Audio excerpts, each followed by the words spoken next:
Good evening, good afternoon, good morning, good tea time, whatever time it is where you're at.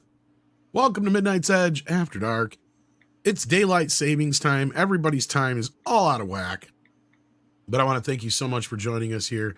We've got over 50 of you watching so far. Hit that like button, share out the link, let everybody know that we're live. And we'll do the same here because I think I shared it on Twitter, but not on Facebook. But good afternoon, good evening, whatever it is. Six, are you here with us? Or are you still stepped away? I'm here. Oh, there she is. How you doing? I'm doing really well. I had the flu for a month. I noticed. I'm feeling much better.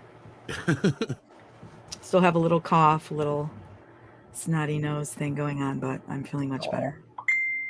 Sorry. Well, we're glad to have you back. It's been a tick, as you were saying. It's been a minute, yeah. Yeah, so glad you're feeling better. Thank you. Yeah, absolutely. Yes, and also joining us tonight, we have the one, the only Clobberin' Times. How you doing? Hey, all right, man. Good to see you. Good to see everybody here in the chat. Six, we missed you, so I'm glad you're feeling better. Thank you. ACC. Hey there. Okay. Good day. Yes, indeed. Our fourth panelist thus far is Mr. CC Karaoke out of Canada. How you doing? Doing great. Just came off the hill, got some runs in skiing. Now I have a beverage and hanging out here. Hopefully it's a warm beverage. Sorry, my PC is like really running sluggish right now. Well, the thing about living in a vehicle, right, is that when the sun comes out, you're like in a greenhouse, so everything's warm in here. It doesn't have to be very warm outside for it to be quite warm in here. I suppose to a point, you got a point there.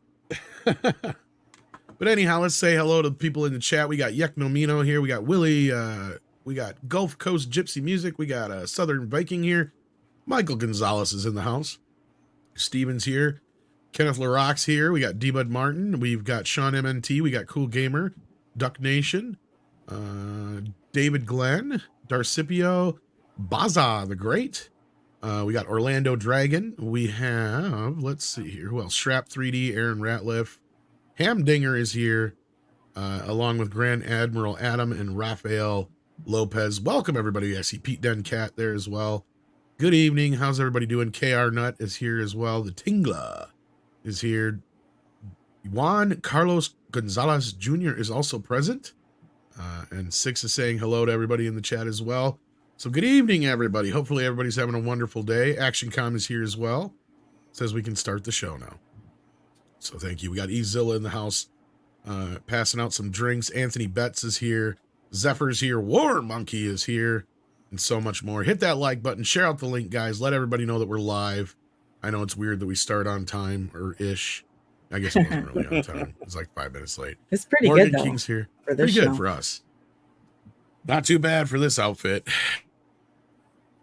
5 minutes late is half an hour early. That's right. We got Joshua Hammond saying hello there, and D-Bud's throwing out the links. Thank you so much. We got Ben Dowdy here as well. Hope you guys are doing well. Got a few things to discuss. Nothing real pressing, but some of the most non-news of the week about James Gunn. Ben Affleck did an interview. Before we break into all that business, somebody here on the panel has seen Shazam, I know. Mm-hmm. I have. And I left that avatar up, didn't I? Oh, sorry. Yes, you did, but that's all right. I was talking about him last night, the history of the character. I did see it. If you were the guy, I may be the only person in America that saw it. I mean, there were like 3 other people in the theater, but it was very early, and it's a Thursday. I don't know how well this thing's going to do, but you know. Well, I noticed Yellow Flash had a poll up, and like 88% of the people had said they did not plan on seeing it. So you should do a poll too, Tom. I can do that. There you go. See if they intend to see it or not. I mean, it opened today, but obviously it's Thursday. So while I put up the poll here, what was your thoughts on the movie? Did you enjoy it? Well, when it comes to this character, he means a lot to me. So I'm going to be the toughest guy to please for it.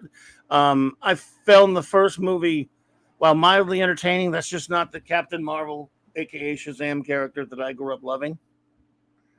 Too many changes, too many Screw 52 elements. Nevertheless, you have to be fair to anything you watch. So in terms of, even with all their changes, I thought the first movie was at least mildly entertaining. Some liked it, some didn't. I think I would say that this one gives you a little bit more than the first one. As far as, if you like the first one, you might be okay. You might like this one a little bit better. You might not. I don't know. It's but after a while, it starts to feel like all these movies now, all these superhero movies now, doing all the same things and just going over all the same kind of ground. And there's a certain, like a corporate sludge feel to it, like you want everything just, But that said, if you're going to do that, have the nice kind of light tone that this does for the most part, which makes it a little bit enjoyable. That's just not the character I grew up loving for, since I was, I don't know, 8, 9 years just old. the same. I mean, yeah, because you're a bit of a prickly bear when it comes to this character, from what it sounds like. But I am. You have, I mean, your first response to us is fairly similar to what you're saying here, and that is that you kind of enjoyed yourself despite the fact that this is not what you would consider your Captain Marvel. Yeah, I found it at least fairly agreeable. And I think if you like the first one, you may enjoy this one. That's the biggest endorsement I can give. There were, of the 3 big quote unquote cameo things, and I won't spoil or anything. One of them really made me smile, and it's the geekiest one of them all. It's not the one you'd expect. The rest, there's one bit that makes me believe that you're gonna be seeing more of him in the James Gunn DC universe. He's not gone. He's not done with this. There's a bit in there that kind of tells me that. Well, yeah. I mean, of course, they could have cut it out. You're right. I mean, but they didn't. So that leaves the door open. So yeah. So you never know. Yeah. It's like I said, yes. It's I don't know. It's just kind of because we're seeing so much. It's maybe I am burning out. Maybe all these movies are just starting to feel the same. It's not as bad as Ant-Man. I mean, at least it's holding my attention a little bit and. I don't know. It almost sounds like you enjoyed it despite it. Like, yeah, I don't know. There were times I was wavering. Well, there were times when I was kind of found myself, floating off a little bit. I must be honest. A little bit 2/3 into the film. But you know what? I used to often complain about these superhero films, saying that they're all so much about the secret identity, so to speak, or the civilian identity, and never enough about the actual superheroes, which is what comic books, if you grew up reading comics, it was always, your comic was called Spider-Man or Batman or Superman, and the secret identities played parts in the stories, but a lot of times you'd have whole issues that just were about the superhero doing superhero things. And I've said that movies didn't do that enough. This one, does do that a little more than usual, which I'll give it credit for. It's mostly all business in terms of kind of keeping it about the characters, about the superhero version of them. So, yeah. So there you go. So so far it looks like not too many people are planning on going and seeing it this weekend. Yeah, 92% of the people that voted so far have said. Yeah, don't let me talk you into it because I'm not really endorsing it that much. I'm saying if you like the first one, yeah, you might like this one. You might wait and watch it later. What's your rating on one scale of 1 to 10? I'm probably gonna go a 6. Okay. I'm like, that's just for me. I probably ding it to like almost a 3 just for how much it's not my Captain Marvel. But I'm trying to be fair to it just as a movie, and realize that they're not calling me up on the phone and say, hey, you old geek, now you old ass geek.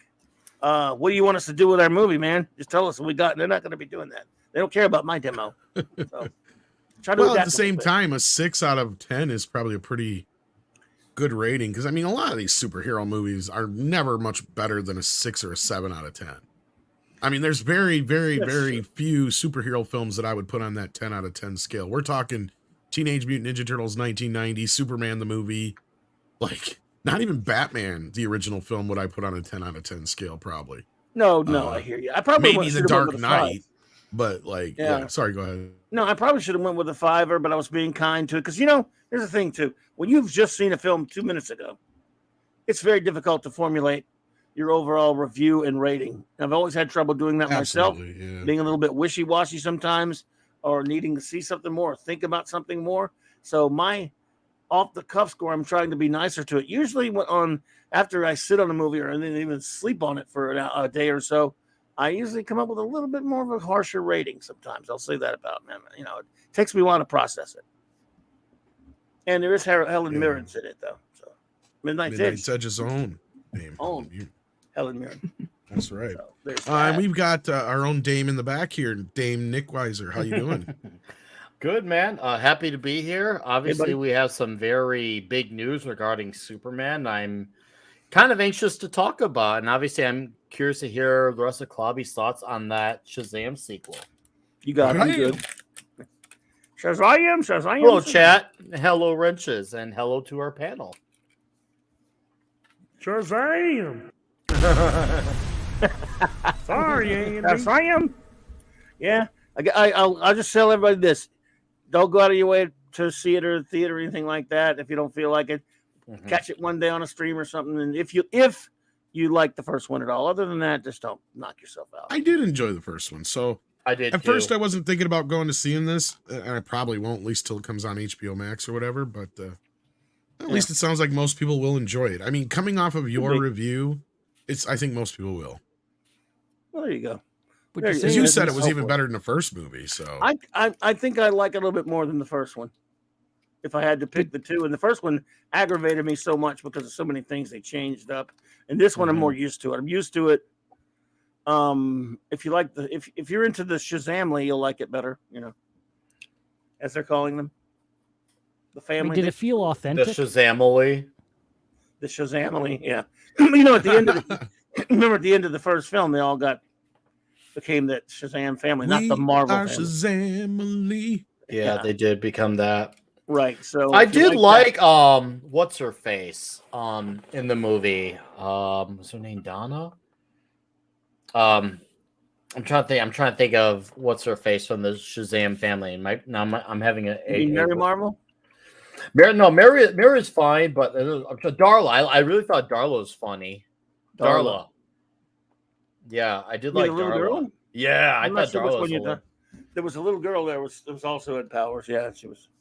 Oh yeah, they were cute. I mean, like I said, it is at least I don't know. Most of it's kid friendly, It's although the, not little kids though. Not this one.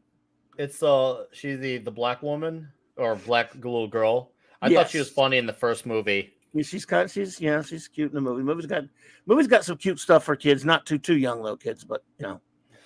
It kind of reminded me of like some of the darker elements. Kind of reminded me of something from like almost like a Harry Potter movie. And I was wondering if that second movie kind of emphasized on any of that. It does. It does. Okay. There's a lot of that in there. Is there I mean, any like I said- glaring wokeness? Oh boy, there's one. I don't know if you saw Quantum Mania, whereas they were on a schedule to get all their really woke crap out of the way quick so they can get on with the movie. And in the first 20 minutes, they're banging you over the head with woke drivel.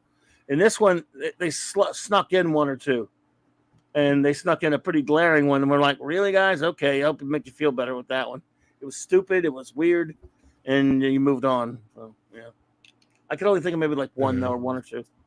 It's kind of like the and I have friends who are like either like I guess you could say either agnostic or vegan, but then you have the ones who are not so cool about it, and they just have to tell you every second that they are that. And I'm vegan. they don't go. I know you are, but I've heard that in a million conversations with you. I think you've only said it twice, and it's because the subject was related to it.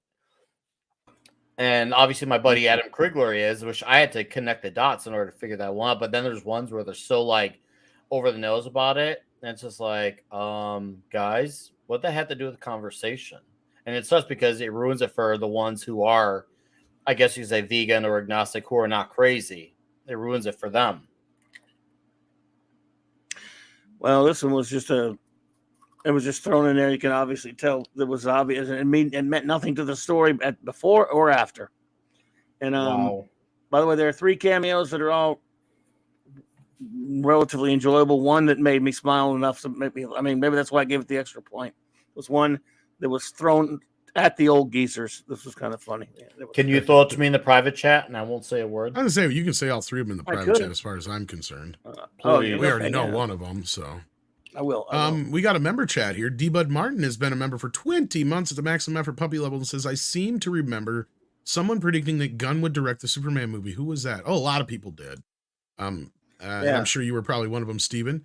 I just wasn't so sure he was going to be able to. That was the only reason I didn't want to jump on that train quite yet. Mm-hmm. But yeah, that's the main story of the day, to no one's surprise. So we might as well break into that, unless there was anything else Klobby had to say about Shazam 2. No, I just say see it at your own discretion, or don't. I don't want to be responsible for anyone to go in to see it. So they come back and say that idiot liked it. It sucked. So that's why I don't do that. I just say, it was Look, 2 hours. It's a buyer beware kind of thing in this. Exactly. In this world. And after seeing Quantum Mania and before that, Wakanda Forever, I mean, it's no comparison. I didn't walk out wanting to jump off of something. So that was, and not say Shazam. People are guessing Superman in the chat. I doubt it's Henry Cavill. I will not confirm or deny, but well, I'd say no, so they don't get their hopes up. Yeah, I was gonna say, don't be a Zack Snyder. Actually, before we get into this, should we shit on Zack Snyder a little bit, or should we wait on that? Hey, Oh, that's a gift that keeps on giving. Oh, I'm all for right? That. We'll hold off on that just for a little bit, yeah. Okay. Let's talk about this real quick.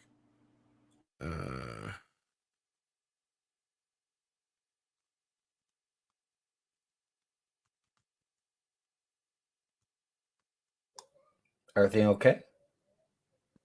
Yeah, no. Okay. James Gunn is directing Superman, to nobody's surprise, but he did post a very long tweet thread about it.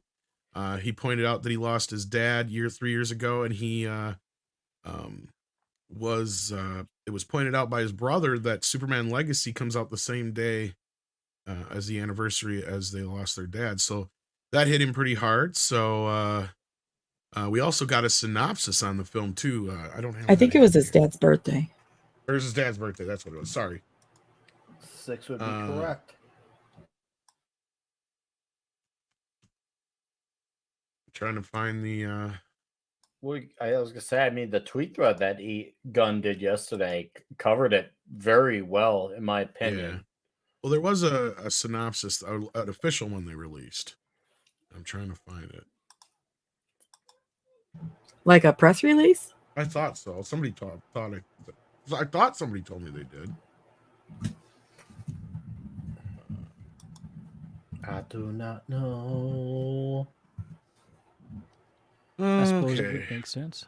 Actually, it's in the same article. Its first plot synopsis saying the film tells the story of Superman's journey to reconcile his we already knew this one. Kryptonian heritage with his human upbringing as Clark Kent of Smallville, Kansas. Yeah, we already knew that one. He says, I lost my dad 3 years ago. He was also my best friend. He didn't understand me as a kid, but he supported my love of comics and my love of film, and I wouldn't be making this movie without him, Gunn wrote.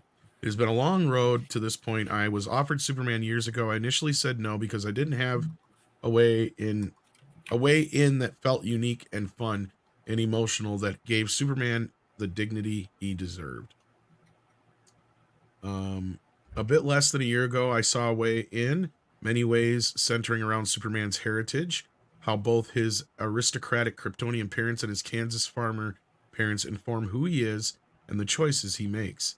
Well, there you go. That's what that was what was sorely missing in Zack Snyder's Man of Steel. Superman Legacy is the first planned, blah, blah, blah, Yeah. blah. People have become beholden to release dates to getting movies made no matter what. I'm a writer at heart, and we're not going to be making movies before this. Oh, that's an old thing he said. Yeah, I don't like a lot of these write-ups they had on this. They're very kind of... Well, they had to add a bunch of crap that they've already said because it's not news. We all know it's this. not really news. Like, I mean, again, it's official, it's official. And there was some leaks about it last week being probable. I can't remember. I think it was Tom King himself who actually dropped it on accident. Yeah. So to no one's surprise, James Gunn is directing Superman Legacy, which is due out in July of 2025. So I would imagine he's got to start shooting here real soon. So I'm sure we're going to start hearing some stuff as we move into the fall or into the summer. Anybody got any thing to say about that? No? I don't know. Oh, good. Sorry. No, I was saying it's not surprising. He's doing the universe, and it's Superman. I mean, it's the prime piece. I mean, what I was looking for was specifically, I thought he doubled down on the Truth, Justice, and American Way thing. Did anybody find that anywhere? Sorry, Cece.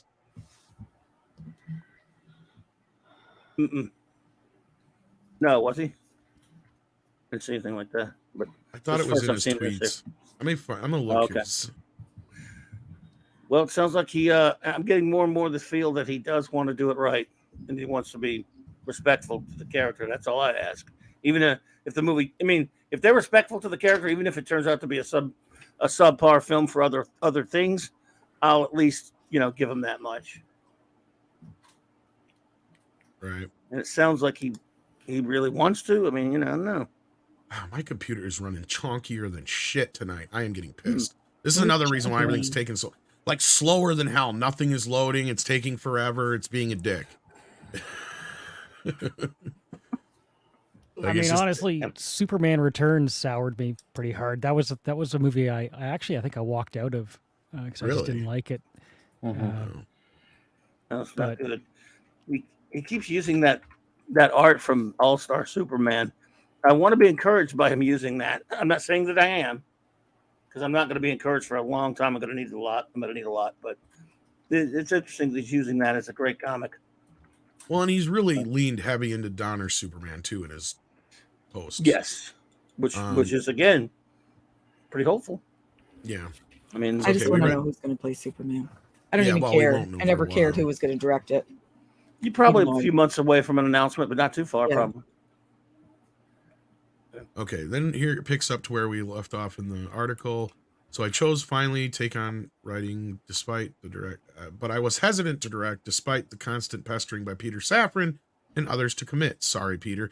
And that was the thing, is I kept hearing he didn't want to do it. Just because I write something doesn't mean I feel it in my bones, visually and emotionally, enough to spend over 2 years directing it, especially not something of this magnitude. Exactly. This is going to take 2 years to make. But the long and short of it is I love this script and incredibly excited as this junior up and away. I swear somewhere else they said something about the Truth, Justice, and America Way thing, but it's hard to say. They could have been just reiterating something from before. Like Six said, they like to fill out their articles with the same crap they've had before, just to fill it out and pad it. So we're waiting for Script Doctor to get into some of this other stuff here, which sucks because he's on the phone right now. But I'm going to poke some fun at some Zack Snyder fans. Why not? Because they've been doing nothing but irritate the piss out of me. Okay, so this came across. They were freaking out because Snyder dropped some stupid little teaser that happened to have a dark side on it. And everybody's like, it's going to be Justice League 2! Oh. And I kept hearing it's not going to be what everybody fucking thinks it is. He's fucking with people again, as usual. How much longer are you guys going to let this go on? Seriously, if there's any Snyder fans in the audience still, that actually listen to me. How much longer are you going to let him bitch slap you over and over and over and over and over again and go, but he loves me? Sorry, go ahead. No. I'm just saying, like, it's gonna be the year 2060. He's still gonna tease us stuff. Because I'm not gonna lie, he does seem like he's in good health. He does seem like he's in decent shape. So I do truly believe he's gonna live a fairly long life. And should he be alive in 30 years from now, he's still gonna be teasing stuff. And they're like, it's still coming, guys. It's still gonna happen. I could see that, and I wish that was a joke, but I actually see that becoming a reality. Inglorious 4:3 aspect ratio. Okay, you guys want to know what this is? Oh my goodness. You want to know what this is? This is basically a fucking Snyder watch party. Yeah. I shit you not. He got everybody excited for 2 days just so you could go watch Man of Steel, BBS, and the Justice League with him on April 28th, 29th, and 30th. And I'm assuming it's going to be an online thing because they can't even Warner Brothers will not allow theaters to show Zack Snyder's Justice League, just so you guys know. I think there's a legal reason for it.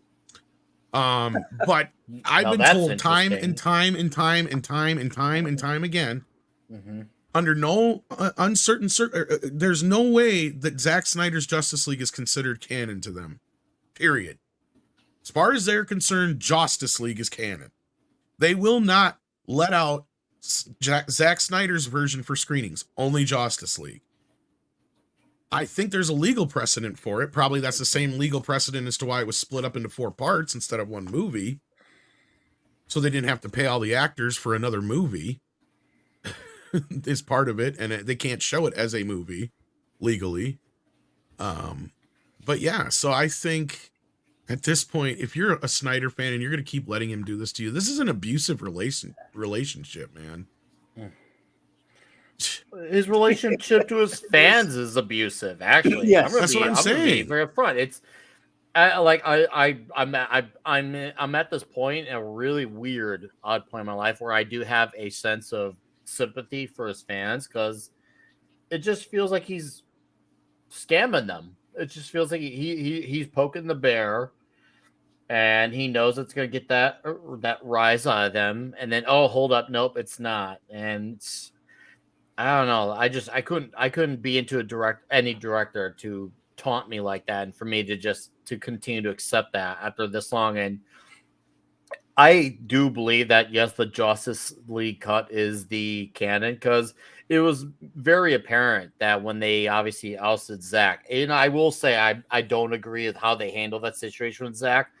Like I do feel like that if there's one part where Zack is in the not guilty or not as guilty is they should have not had him, removed, a few months before the theatrical release to be replaced by Joss Whedon. What they should have done was after BVS came out, be like, okay, this movie's underperforming, not the way we wanted to. Let's look for someone else. Instead, no, they decided to stick by him because it was too close to filming at the time, and they didn't want to change the release dates because they are sprinting to try to catch up to the MCU. That is where Warner Bros. Is at fault. They should just let him go right after the BVS reception. But no, they had a chance to make themselves look good, but instead they make themselves look as bad as Snyder, albeit for different reasons, per se. So, yeah. So now at this point, everyone's just the bad guy, which just sounds like standard, for Warner Bros. It's just an endless gift that keeps on giving, which hopefully now we'll actually get a proper universe out of it. But this Zack Snyder stuff just needs to be buried. Yeah, it's dead, Jim. And I wouldn't care if he wouldn't keep teasing his fans, and if he didn't have this subsect of fans that are just the most annoying fans on the face of the earth. They have made this what it was, right? Like the reason Warner Brothers is completely against trying any of this crap is because of some of the stuff they did, and nobody showed up. Nobody showed up for Black Adam. Nobody's going to show up for Shazam this weekend. It's been over since then, guys. Like, that was your last chance to prove to them that this meant anything to a big enough audience, and it didn't. And more than enough people went to see the Batman to prove that they weren't that hung up on Ben Affleck's Batman. Oh, yeah, so right? That's what I was told, is even though it didn't make the $1 billion, enough people went to that showed them that they didn't care. Yeah. It wasn't a bomb in any way, even though it underperformed by Batman standards. It still did fairly well.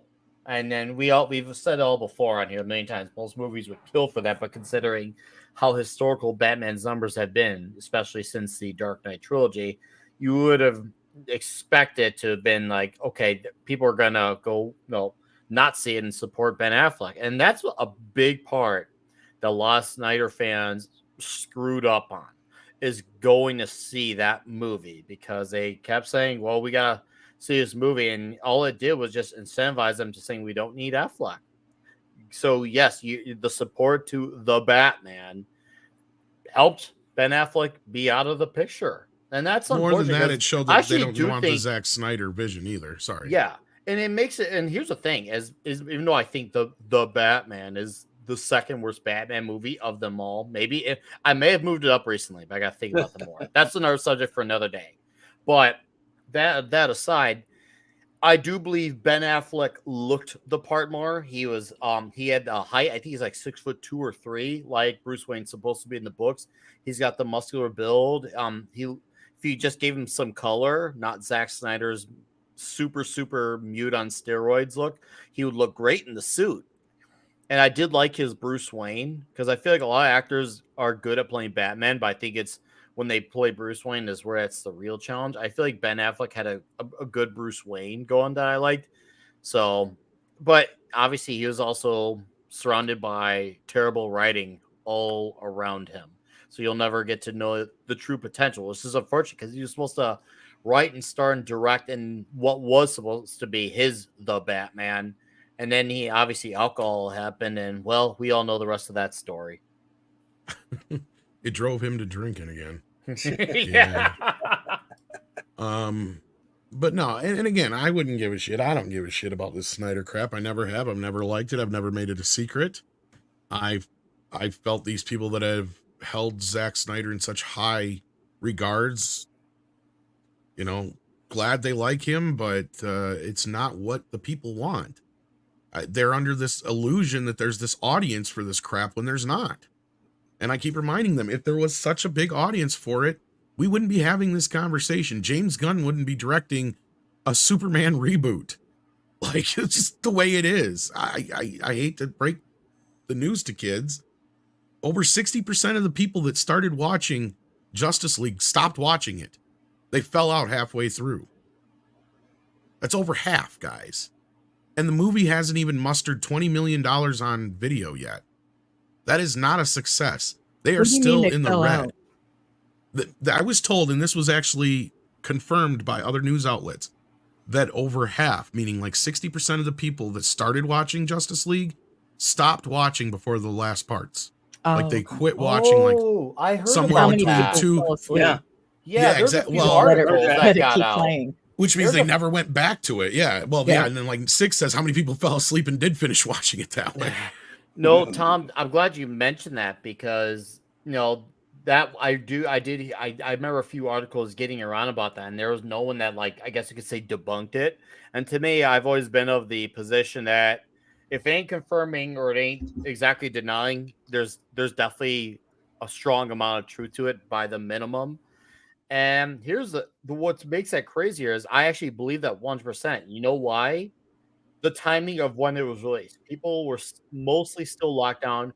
If there was a golden opportunity to have 4 hours to spare, or even to break it up in increments and get it done, whether it's in a day or even a week, that was the time. That was the golden opportunity. They had no big new releases coming to other streaming. Theaters weren't exactly operating, not many of them. That was the golden opportunity for them to get people who watch that movie and binge watching it and have repeat viewings, like at least in larger numbers. I'm not going to deny and say that there's no one who binge watch. I'm sure there is. I know there's Snyder fans who are very dedicated and they probably did binge it a lot. But as far as the majority who watch it, yeah, that was the perfect opportunity to do that, to get people to watch it during those lockdowns. There's no excuse to why it happened. That was the golden moment, and they still underperformed. Just imagine how much worse it would have been should it have come out, let's just say, I don't know, a month after Avengers Endgame in a perfect economical theatrical operating system. It would have bombed even harder. I truly believe that. Obviously, I can't prove that, but my gut tells me that because you can't deny those numbers. Well, and Tom Cruise says, unpopular opinion, Whedon's Justice League is better, Snyder Cut is unwatchable. I don't know about it being better, but I will flat out say that Joss understood Superman better. Because like a lot of people are like, we're going to finally get to see Zack Snyder's Superman in the movie. He shows up for, 20 minutes? Kicks somebody. That's it.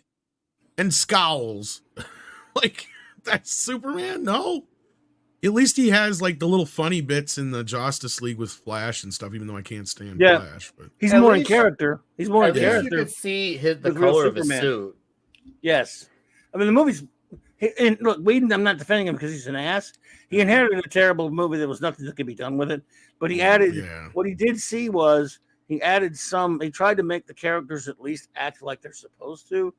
In a weak, terrible script and a horrible story. And at least there's some characterization that resembles real deal Superman and these other characters. It's just the movie. I mean, it's still better than that horrible. It felt hopeful when Superman showed up in comparison, right? Exactly. and it just felt like more like the characters we loved instead of a bunch of nihilistic jackasses, which is what Hack Snyder is, and what his 44-hour long stupid cut, loves to dwell on. Kevy's right too. This is the other problem I had with all of the film, both the BBS extended cut and the Justice League Zack Snyder version. They're both the same story at the end of the day. Like, this is another reason why a lot of people were like, oh, but I love the BBS extended cut. That's cool if you do.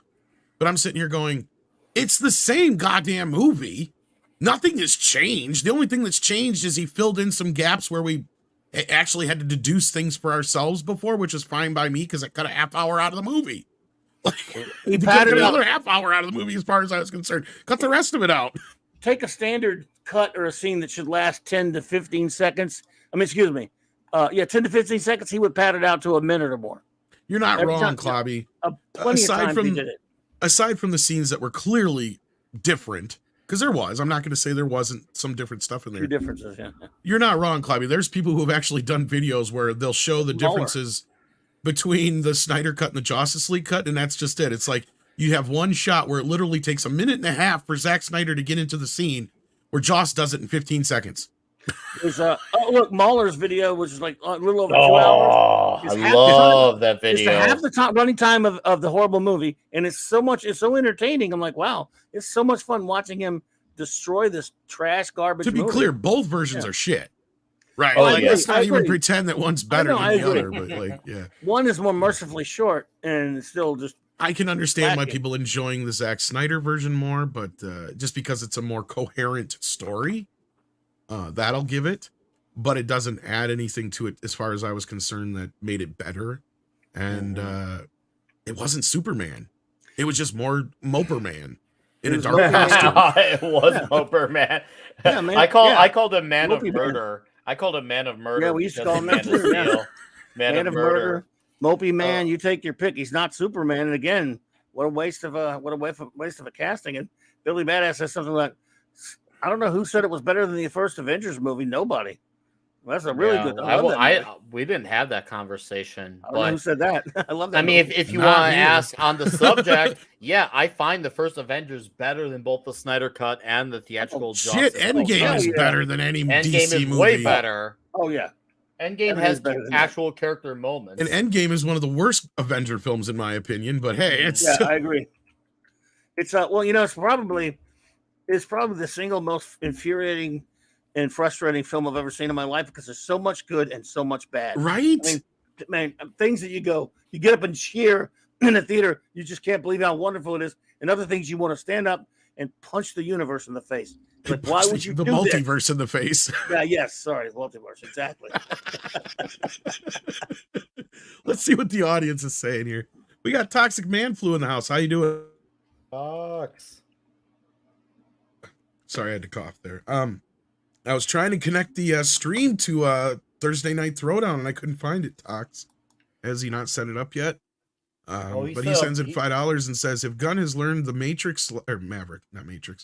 Maverick lesson, his Superman has a chance. If not, it will blow chunks like all the others since Reeves have. Look, I'm with you, Tox. I'm willing to give him a chance. I'll give him a chance. If it sucks, I'll be the first one to tell you. Because I have not been afraid to tell anybody what I've thought about Superman films ever. Period. Don't.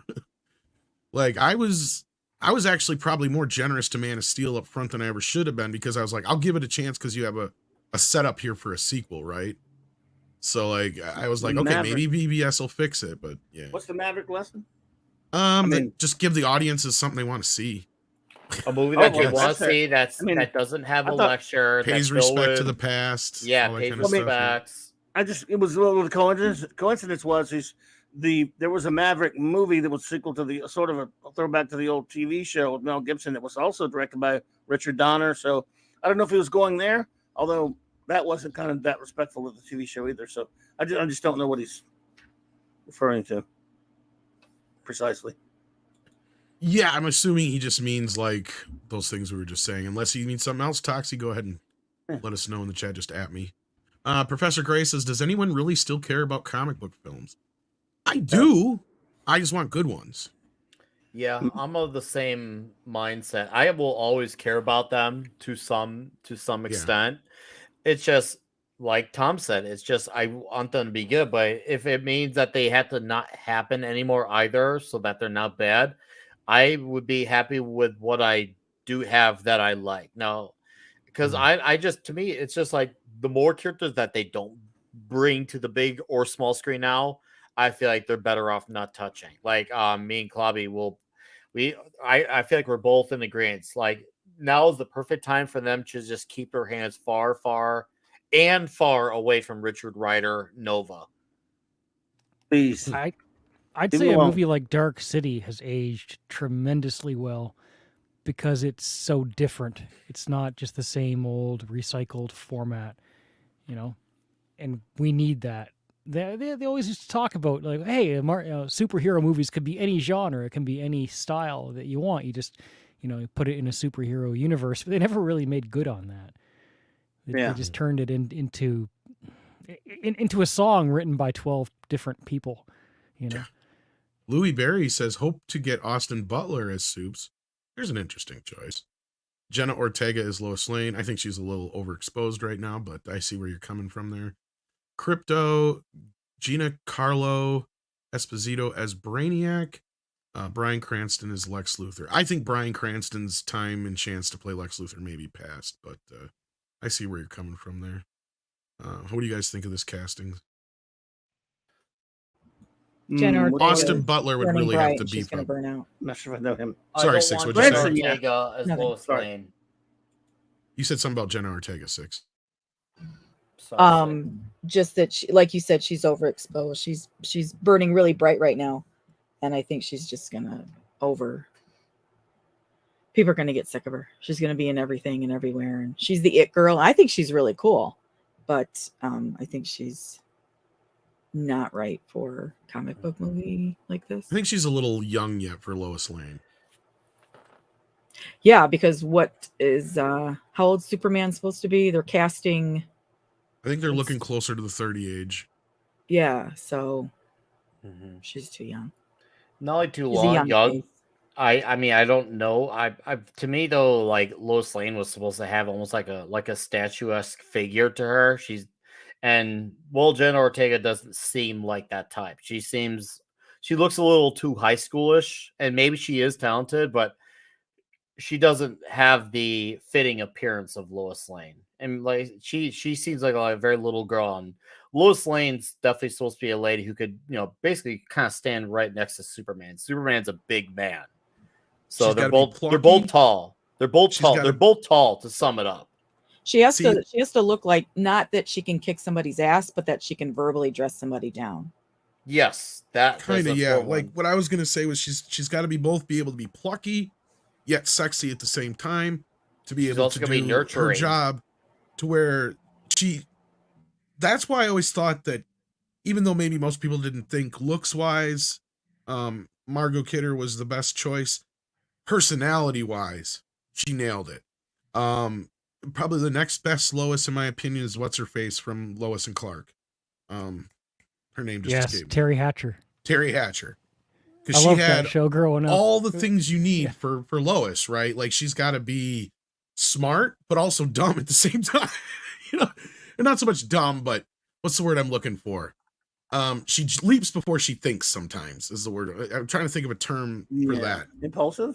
Impulsive. Thank you. She's very impulsive, but she can also dress down and play undercover in certain situations. But she can also show up in a dashing gown for a ball, right? Like she can play each and every one of those roles without any problems. She has to be able to do all that. And then when she's with Superman, she has to feel like, nobody else in the world matters but Superman. That's like her only other requirement. And that's why Margot Kidder, I think, nailed it between her and Terry Hatcher, because they both knew what they were doing with the character, right? Clark is a nobody. Superman is my ideal man. Other than that, I'm, the best reporter in Metropolis. If you got those three things nailed, then you're good. That was why I was disappointed with What's-Her-Face with the Snyder version. Amy Adams? Because I thought she would make a good... Yeah, I thought she would make a good Lois, but I think it's all in the writing. Oh boy, was think I she was wrong about horribly her written. too. She's a redhead. She's more. Looks more like Lana. You're not wrong, Yeah. but she had the person. See, the thing with her is she can play both all those things I just said, but without having it on the page for her to work with.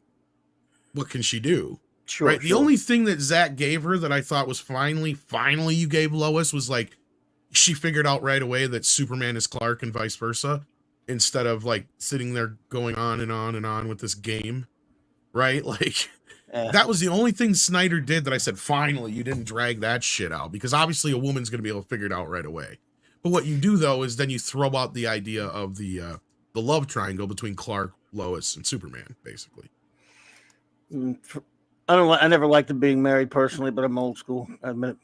So no, I'm not even talking about the I always married liked the part. pretense where she still wasn't sure because he was able to fool her because he's But yeah, well, that's what I'm saying. You sacrifice that. No, I hear you. Love triangle that only exists between two people. It really it lasted like about 50 something years, and they just dumped it and just made them married. Well, that was also when they decided to kill him too. Right, as far as comics are concerned. I figured you were talking about the comics. I mean, the will they, won't they angle. I mean, that can only go on for so many years before it just makes Lois look undecisive. Austin Butler's Soups, though, if he beefs up, maybe. Not sure if I know who that is. He played Elvis. Oh, okay. He's a kid who played Elvis. I've not seen that. New movie. No, but I mean, if he beefs up real well, he's got the look. Gotcha. For Superman? He's got the jaw. He's got the face for it. He's just got to beef up. Like, he's got to beef up because he's a skinny guy. Yeah. Well, Chris Reeve was skinny. He was, and that's why I said it's not impossible. Yeah. He's got the voice, too, because he grabbed that Elvis tall. voice and he ran with it. And he's tall, and But Reeve was tall, so. Yeah. Well, and so is Austin Butler, as far as I know. So, like, I think, again, like, you get him pumping some weights now, he might be ready. Oh, is he too short, Stephanie? I thought he was pretty tall. Because, see, Tyler Hoechlin is too short. I like the guy, but, his Superman, I mean, he's a good actor, but that dude's short. I mean, I hate to say it. I'm just saying for Superman, Yeah, I'd say height more important than muscles. Because Christopher Reeve, you can work into muscles, but Christopher Reeve was 6'4", I mean... Yeah, I feel like Superman is definitely tall, right? But coming from Krypton, he doesn't need to be really, really beefy necessarily, because that's not really the source of his power. It's not just. No, but Superman should be though. Yeah, I mean, you don't want a total total skin and bones, right? But I mean, I think anyone with a build like Christopher Reeve would be fine. Oh, she's like, he's 6 foot, like that short. Thank you, Steph. Austin Butler. Yeah, that's still tall enough for me. And I know Chris was much taller, but still.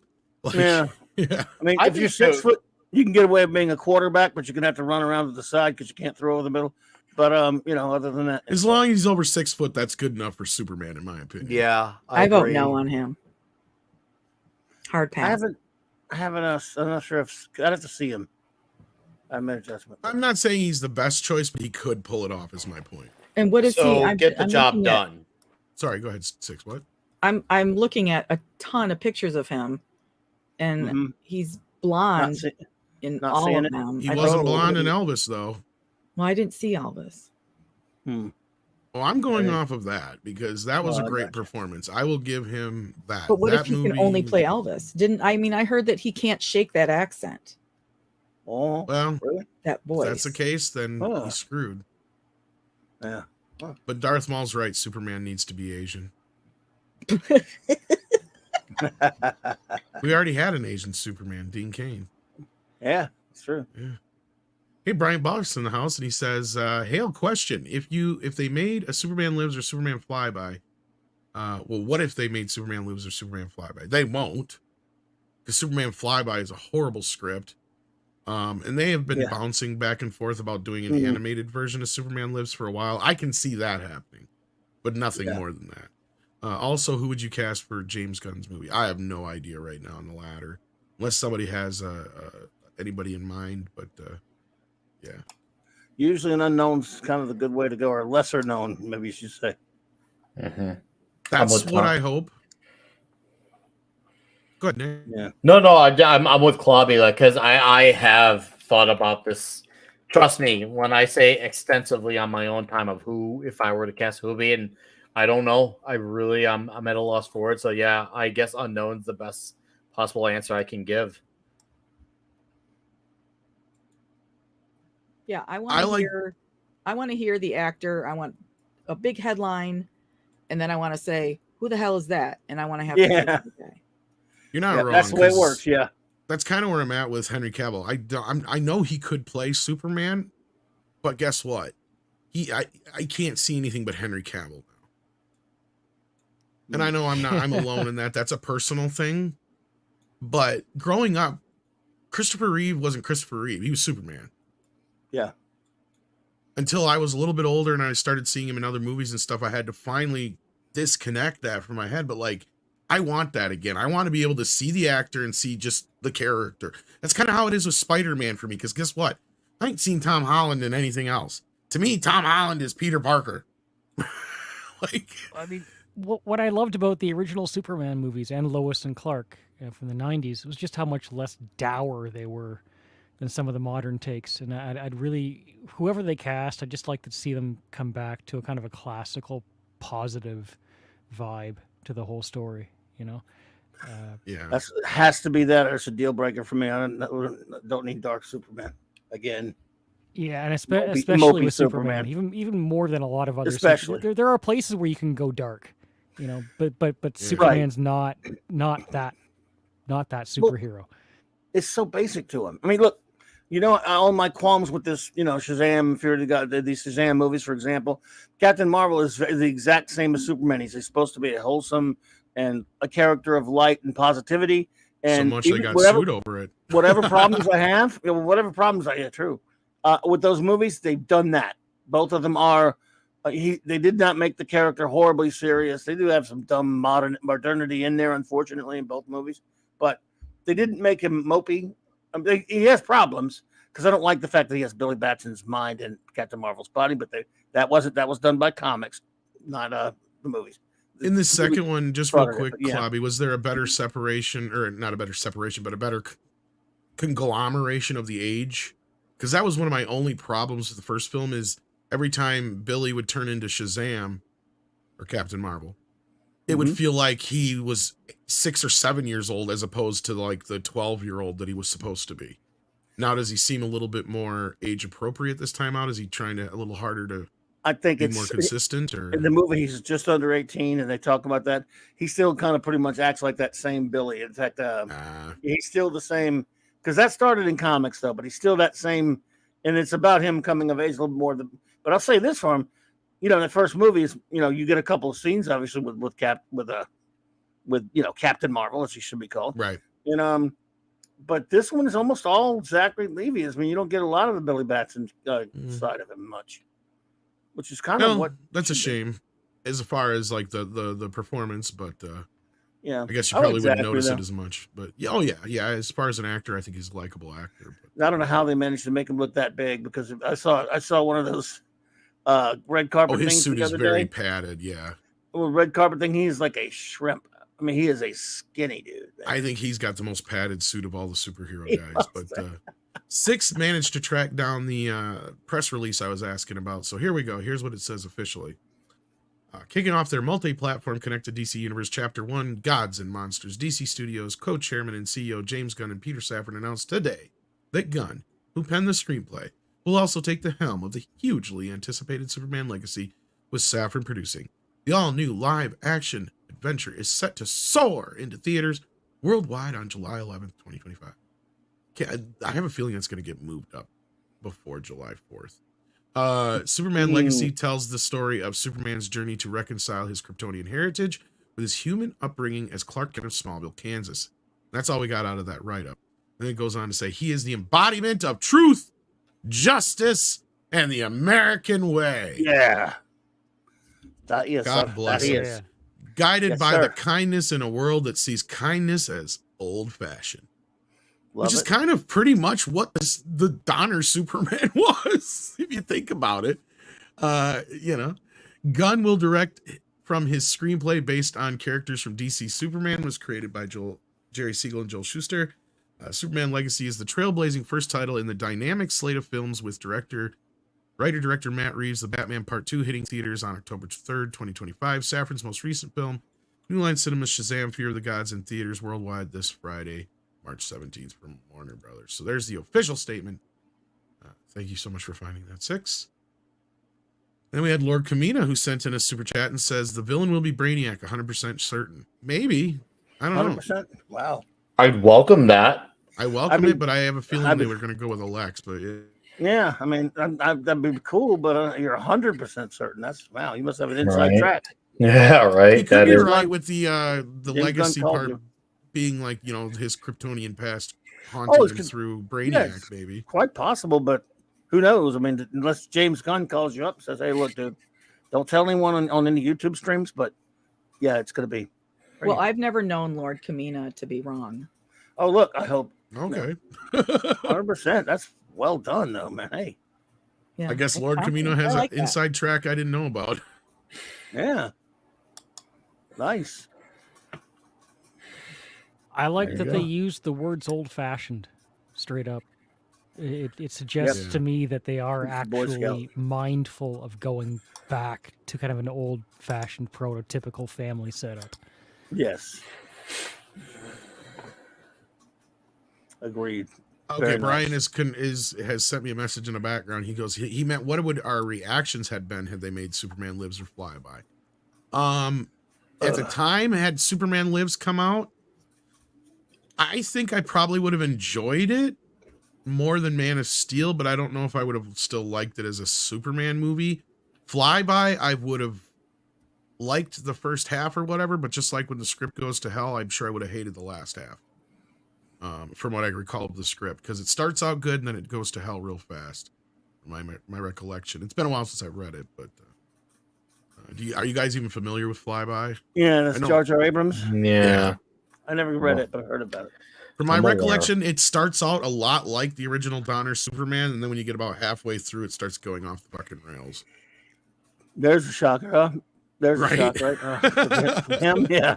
So I'm sure I wouldn't be happy. I wouldn't have been happy with either one of them because they're both just like made by the wrong guy. If you couldn't ask for a more wrong guy to be making either one of those films. Brainiac of Reanimator. You know what? That's a missed opportunity, is having Jeffrey Combs play Brainiac. Yeah. Just in Brainiac. Jeffrey Combs. Great actor. Love that guy. So he'd have been great in it. Yeah. Oh, yeah. Anyhow, I was hoping Script is still on a phone call. I was hoping he'd be here by now. Because he'd want to give a crack or two to the Snyder business. But he's the one who wanted to talk about this Ben Affleck interview.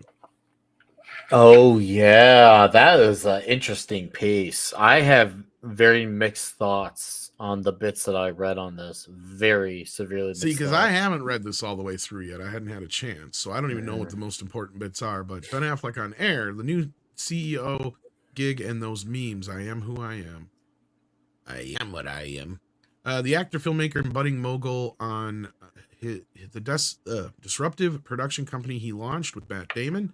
Why he's done with DC. Getting Michael Jordan's blessing for his new film, and the advice wife Jennifer Lopez gave him for his new interview. Now, I saw the trailer for his new movie, and I was kind of blown away by it. I was like, I want to see this. Looks interesting. Let's see here. Can we find the spots where he talks about anything that we want to hear about? But yeah, that's Air, the story of Michael Jordan's shoes. Do a search for James Gunn. How do you do that? You've click told me on before.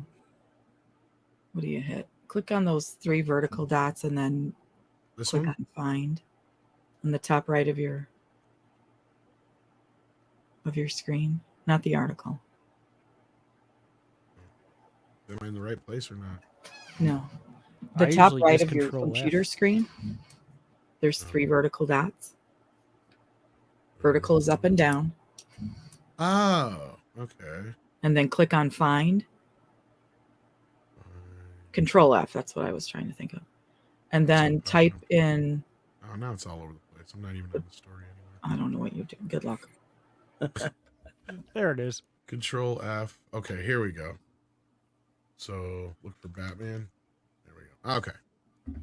The Justice League experience, the fact that those stories became somewhat repetitive to me and less interesting. Yeah, I did finally figure out how to play the character, and I nailed it in the Flash for the 5 minutes I'm in there. Oh, he's in the trailer a lot.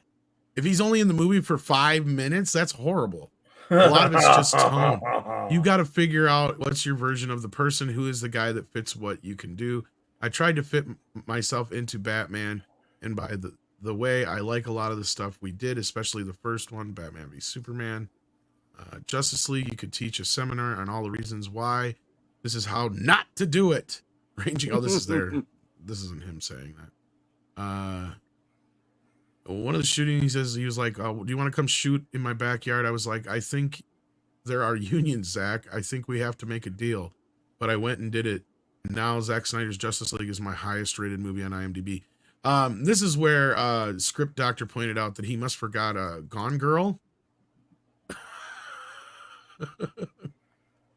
And yeah, talk about review bombing. That movie was review bombed by the Snyder bots.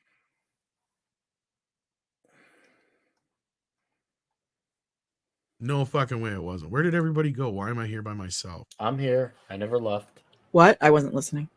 See? I'm dealing with chat. What happened in chat? I was looking for his lowest rated one.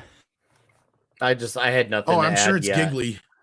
As dude, Nick Weiser it likes to is. call Yeah, it. it has to be. I just wanted to make sure. I love addressing that movie. I don't let go of that movie like I don't let go of making fun of Zack Snyder. The same How way is Norm Dazed and Macdonald. Confused not higher rated than that? Sorry, Nick, I didn't mean to interrupt. No, it's okay. You know how Norm Macdonald would never stop making fun of OJ? That's me with Zack Snyder. Like, it's constant but well deserved, and that's where I am with Jiggly. I like it when you call it Jiggly. I call it do that too. now because of you.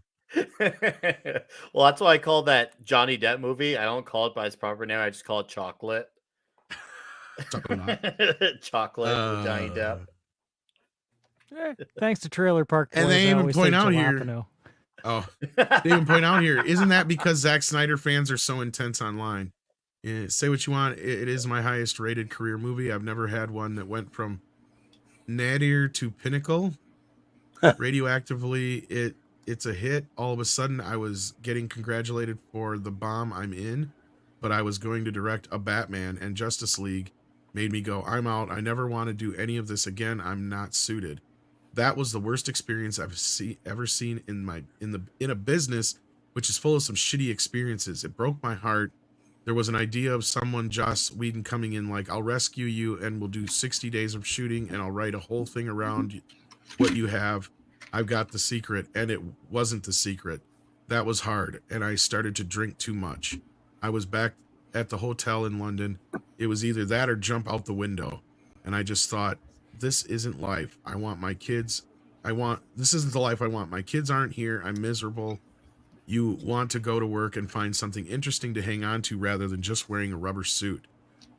And most of it, you're just standing against the computer screen going, if this nuclear waste gets loose, Will, that's fine. I don't condescend to that point or I don't condescend to that or put it down, but I got to a point where I found it creatively not satisfying. Also, just you're sweaty and exhausted, and I thought, I don't want to participate in this in any way, and I don't want to squander any more of my life, which I have a limited amount. So if DC came to you now and said, do you want to direct something? I would not direct something for James Gunn. Absolutely not. Oh, wow. I have nothing against James Gunn. Nice guy. Sure, he's going to do a great job. I just wouldn't want to go in and direct in the way they're doing that. I'm not interested in that. There you go. So what does that mean? I just wouldn't want to go in and direct in the way they're doing that. What is the way that they're doing that? I don't know.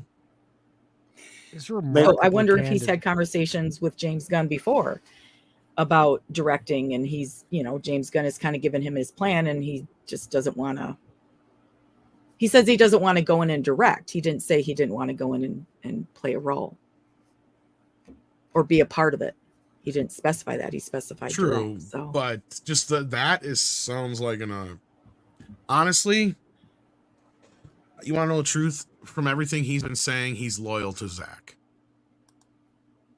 I think he has been fed a bunch of bullshit by Zack, and now he sees this through the eyes of, oh, well, that's done and over with. It was a big waste of time.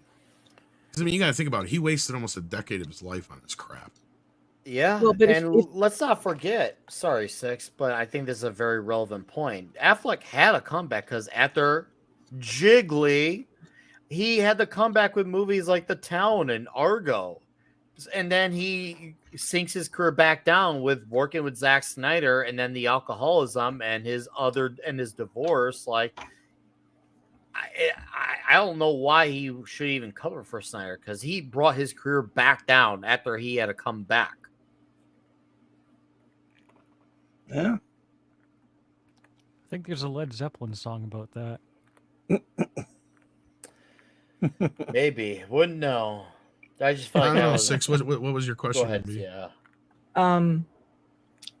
Maybe if he gets on better with Zack Snyder, if it's just an overall better working environment for him, then, I mean, we've all been in jobs where it didn't necessarily matter what you were doing. It was the people around you and the working conditions that were maybe what would make or break it as a job for you. So if he just enjoys that type of work with Zack Snyder, then maybe it doesn't even matter what the words on the script are. Yeah, and that's what I was. Yeah, good point. No, and that's what I think is he just gets on with Zack better than he does probably. As far as I know, he's never worked with James Gunn. So, I mean, maybe they just don't know each other that well, and he's just not on board with what they're up to, and that's fine and dandy. Like you said, he's a nice guy. Sure, he's going to do a great job. But I mean, again, this is full of, I don't want to say spite, but I think you're right. I think he was friendlier with Zack, and look, I can tell Zack's probably a different kind of filmmaker, and we could see that with all the bullshit that went down between Joss Whedon and him. Look at Kryborg. Kryborg thought he was the center of fucking tension. He thought he was the star of the goddamn movie. And that's really all he was bitching about, if you really boil it down at the end of the day, is he's bitching that he got cut out of the movie. And he didn't get along with Joss Whedon. But on the other hand, Ben Affleck here, he thought going into it, his character was getting beefed up because of Joss, and then it turns out that the movie flopped. So it hurt his ego, or however you want to put it. But no, I think that's part of it, is that he just gets along better with Zack, and Zack is more of an actor's director. And maybe that's true. And you know what? I would happily concede to there being possibility of truth to that. It's just, even if that is, let's just say that is 100% true. Well, then he also needs to acknowledge that Snyder was equally complicit in bringing his career back down. Because if he gets along with him, hey, great. Glad you guys are friends. Go enjoy your company together. But he was also compliant in bringing his career back down. He didn't say, hey, I'm ruining these guys. Zack could have had the opportunity to say, okay, BVS is underperforming. Maybe I should step away so these guys don't go down in flames with me. No, he chose to take everyone with him. It sounded like he might have felt creatively uninspired. The part that that's struck what I was me thinking was sweating in a rubber suit in front of a green screen for 10 years. It seems like he wants to do something a little more than that. That's what I was saying, CC, is it feels like, I could see him going, look, I wasted 10 years of my life on this crap already. I thought it was going to be this thing, and it was this other thing. Be careful what you wish for kind of situation. And he's also wasted like one of the prime decades of his, like he was coming off of 2 or 3 of his best career highs. They were great. Between directing Argo, The Town, and being involved with Gone Baby Gone. Gone Girl. Or Gone Girl, sorry. That was I liked Gone Girl. I thought that was good. I really enjoyed that What's movie. Gone Baby Gone then? What's that movie? I'm trying to remember now. My mind. Gone Girl, but yes, thank you for correcting me. So those 3 movies alone were like launched, like you said, Nick, they were his comeback after Giggly, and even brings up the whole point of Giggly here. And how he felt that was kind of weird that everybody else surrounding in that movie didn't work out for them, but he got paid, right? So, I could see him kind of just becoming disillusioned with this whole superhero hype. And he said beyond superhero films, he didn't even want to work on movies like that, right? And I think when he says that, he means these big tentpole $200 million, budget films is what he's talking about in general. I don't know. Again, though, it's hard to say. I knew he was done a while back. He was never coming back. But for him to just sit there and just slam down, I'm never going to direct for James, was kind of harsh. I would imagine the experience of being on a superhero movie is very, very different than The Town or Good Will Hunting. Oh, absolutely different. Well, that's just it. Ben comes from an indie background. And that's probably why he gravitates to Zack a little bit more. Because Zack also comes from a little bit more of that. And so does James, but Zack and him have already worked together, right? And he probably has a little bit of a friendship with Zack that clearly he doesn't want to destroy by pretending to be chummy with James. I don't know how you want to put it, but like as far as he's concerned, he's better off just walking away. That's the only way I can put it. Then Gone Baby Gone. That was that other one I couldn't remember here. Thank you, Six. Okay, that had Casey Affleck in it. What the fuck? Mm-hmm. That's the one he directed. That's right. Okay, so that's why I always get those two mixed up. He's in one, but he directed the other. Oh, okay. There you go. Yeah. They almost had the same damn title, though. That's the problem. Yep. Then his brother's in the other one. But anyway. So that was the basics of all that crap. There was really not a whole lot going on in the news today. No. Sadly, Script didn't make it. But you know what? You guys have been generous enough. Maybe I should show off that. Do you guys want to see that trailer? What trailer would that be? For Air? Sure. Sure. Sure. What trailer? For Air. Air. Oh. It's it would be the first movie from I like Air. Air's good. Ben and Matt's production company, and it's the one that basically this interview is promoting. So when I saw the trailer for the other day, and I'm just like, oh, that looks interesting. I don't know how many people here will find it interesting, but yeah. It's going to get nailed because it's MGM. 1984 has been a tough year. Our sales are down, our growth is down. Sonny, I brought you in here to grow the basketball business. People don't know what the hell a Nike is. What's a Converse? NBA All-Star shoe. There's nothing cool about Nike. You would have to have a pretty compelling pitch. I can tell them the one thing the other companies can't compete with. Our basketball division is terrible. I do not love it. This is where you come up with a brilliant idea that no one else can see. Let's hear it. I got it. I found him. Who's that? Jesus? Can't afford it. I'm willing to bet my career on one guy. My name's Sonny Vaccaro. I'm with Nike. Do you typically make it a habit of showing up at people's front doors unannounced? I don't like to take no for an answer. Oh, man. Here we go. You ask me what I do here. This is what I do. I find you players, and I feel it this time. Okay, it's risky. When you were selling sneakers out of the back of your Plymouth, that was risky. Don't change that now. For a rookie? Yes. Who's never set foot on an NBA court.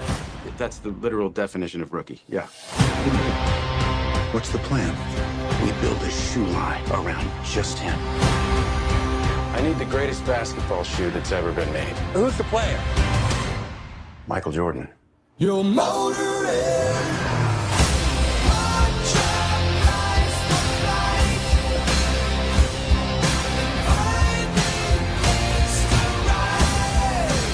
You have our attention. You show up at the house? I believe in this son. I believe he's the future. And his story is gonna make us want to fly. But a shoe is just a shoe. Until my son steps into it. I have a pair of those now. You got a name for it? Air Jordan. I don't know. Seriously? Maybe it'll grow on me.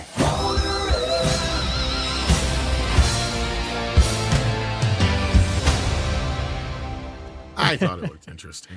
That actually looks fairly amusing. There's a run called Air Jordan at the mountain, and people always cheer when people go flying off at like 50-foot jump. Oh, yeah.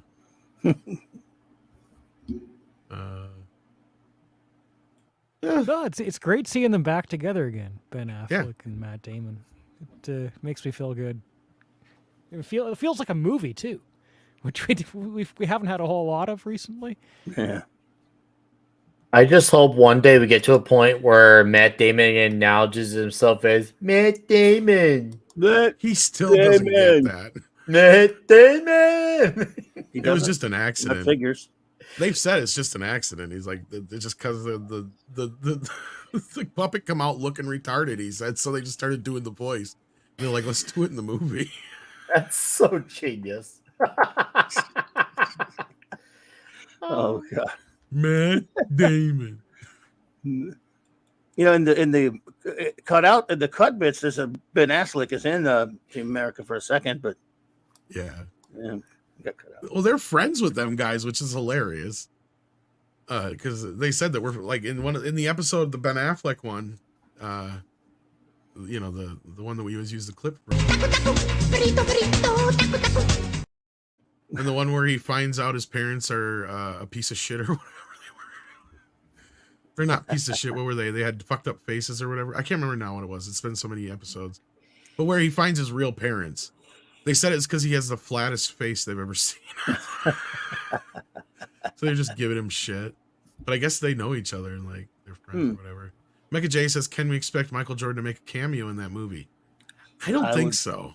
I have a feeling they'll show us like real footage of Jordan, but I bet you we never actually get to see him in the film. Could be. Because we see his parents quite a bit in the film.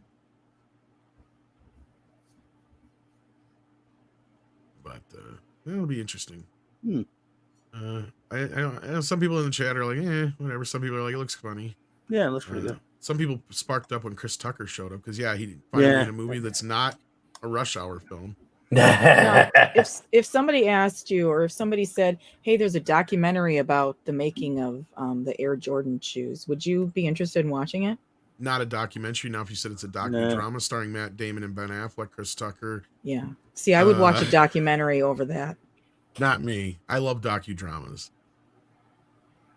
See, and I know that's I know a lot of people aren't fans of that kind of shit. But to me, I love shit like I love like The Night Shift. Or what the hell was the name of it? Was it The Night Shift? No, that's the one with Michael Keaton. The Late Show. Or what's the hell the one with about David Letterman and Jay Leno that was on HBO? I love movies like. Was it called The Night Shift? I believe so.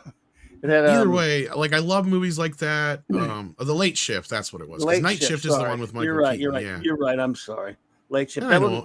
Late Shift was good though. Yeah. I know some people aren't into those kind of movies, but I love that kind of stuff. I like that one. There was a while back there. Johnny Carson, Jay Leno. That whole kind of stuff. Like I love those true life stories. RKO 281, which is another HBO film about the making of Citizen Kane. I liked a lot. I loved The Offer, which was a show recently that was about the making of The Godfather. So. With the redheaded David Letterman. Yeah. Wow. Screw you, Monkey Jeebus. At least you made 6 laugh, I guess. I do like documentaries too, but I'll end up watching it in conjunction with usually like. But like I love documentaries. If you presented me with a documentary about it right now, though, not likely for me to get interested in it. I watched a documentary once about the making of the Mardi Gras beads. Wow, really? That was fascinating. Those people live in terrible conditions. Terrible. Damn. Mardi Gras, those bead business is big down here. And then they come over here and we show our boobs and. Yeah. Yep. I think you're thinking of Graveyard Shift from Stephen King, Gracie Panham. Yeah. I enjoyed Moneyball. I did like Moneyball. I didn't see that. That's what this gave me vibes of, definitely. Yeah, those beads are cheap, but they get the job done. You get to see boobs. Not that I've ever been down on Bourbon Street doing anything. I'm just saying, I've heard it. Yeah. There's some pretty cool ones. My sister used to live down there, and she brought me a bunch, and they weren't just like the strings of regular bead. I mean, she doesn't have boobs, but she brought me some really cool, different. They have some crazy beads now. Now and people stockpile them and don't just use them on Mardi Gras. They're all around year down. I don't care if it's 2 o'clock and 3 o'clock in the morning on Bourbon. You're likely to hear people throwing beads at you saying, "Show me." Huh. Oh yeah, Good to all know. the way around. Got to watch it. Not me, of course, but Of course. I taste like beats. Yep. Booby beebs. Booby beebs. So yeah, that was the show, kids. There's not much else to talk about. It's been a pretty slow news day. Hey, I watched Shazam's coming out. Mandalorian. Oh episode yeah. 3. There you How go. was All it? What you think? roads lead to those Ooh, movies. that was bad. Boy, was it. Uh-oh. That was bad. Actually, you know what? Star Wars Theory had a good observation there. He said the Plagueis I heard it theme was a playing, trap. not Snoke. So take that for Wait, what what? you will. What did he? Sorry, I couldn't hear you. Tom was talking over you. Oh, sorry. He said that during these sequences that people are concerned about, the sequel trilogy stuff, that the Plagueis theme was playing, not the Snoke theme. So I think there's still some action going on behind the scenes. I don't think Favreau wants all roads leading there. I really don't. But I think that some people do want all roads to lead there. So Yeah. the door is probably still open. It's just like an abusive relationship. I keep coming back to it. And keep What'd you getting think? beaten down. The opening scene with the TIE interceptors. dog fight. Yeah, the TIE intercept. I don't want to give anything away. Somebody slapped Midnight's Edge for spoilers the other day, so I don't want to. Really? Even for the Mandalorian at the rate it's going. Yeah, I know. But yeah, so there's TIE interceptors, which that was pretty amazing, but then it was all downhill. Didn't it turn into 1984? What the hell's going on here? Yeah, now there's like it was bad. So that was my review. At first 6, I was like, oh, Coruscant? Okay, well, that's kind of cool to see Coruscant. Mm-hmm. And then we never left until for what, an hour? Not an hour, but felt like it. Yeah, they were there a while. Yeah. And it's weird how they're doing like this.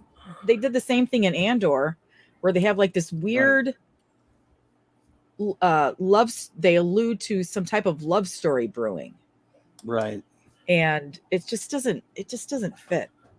No, It's it not felt well like because it's not Star Wars. So it felt more like we were watching Andor. We went from watching Mandalorian to Andor.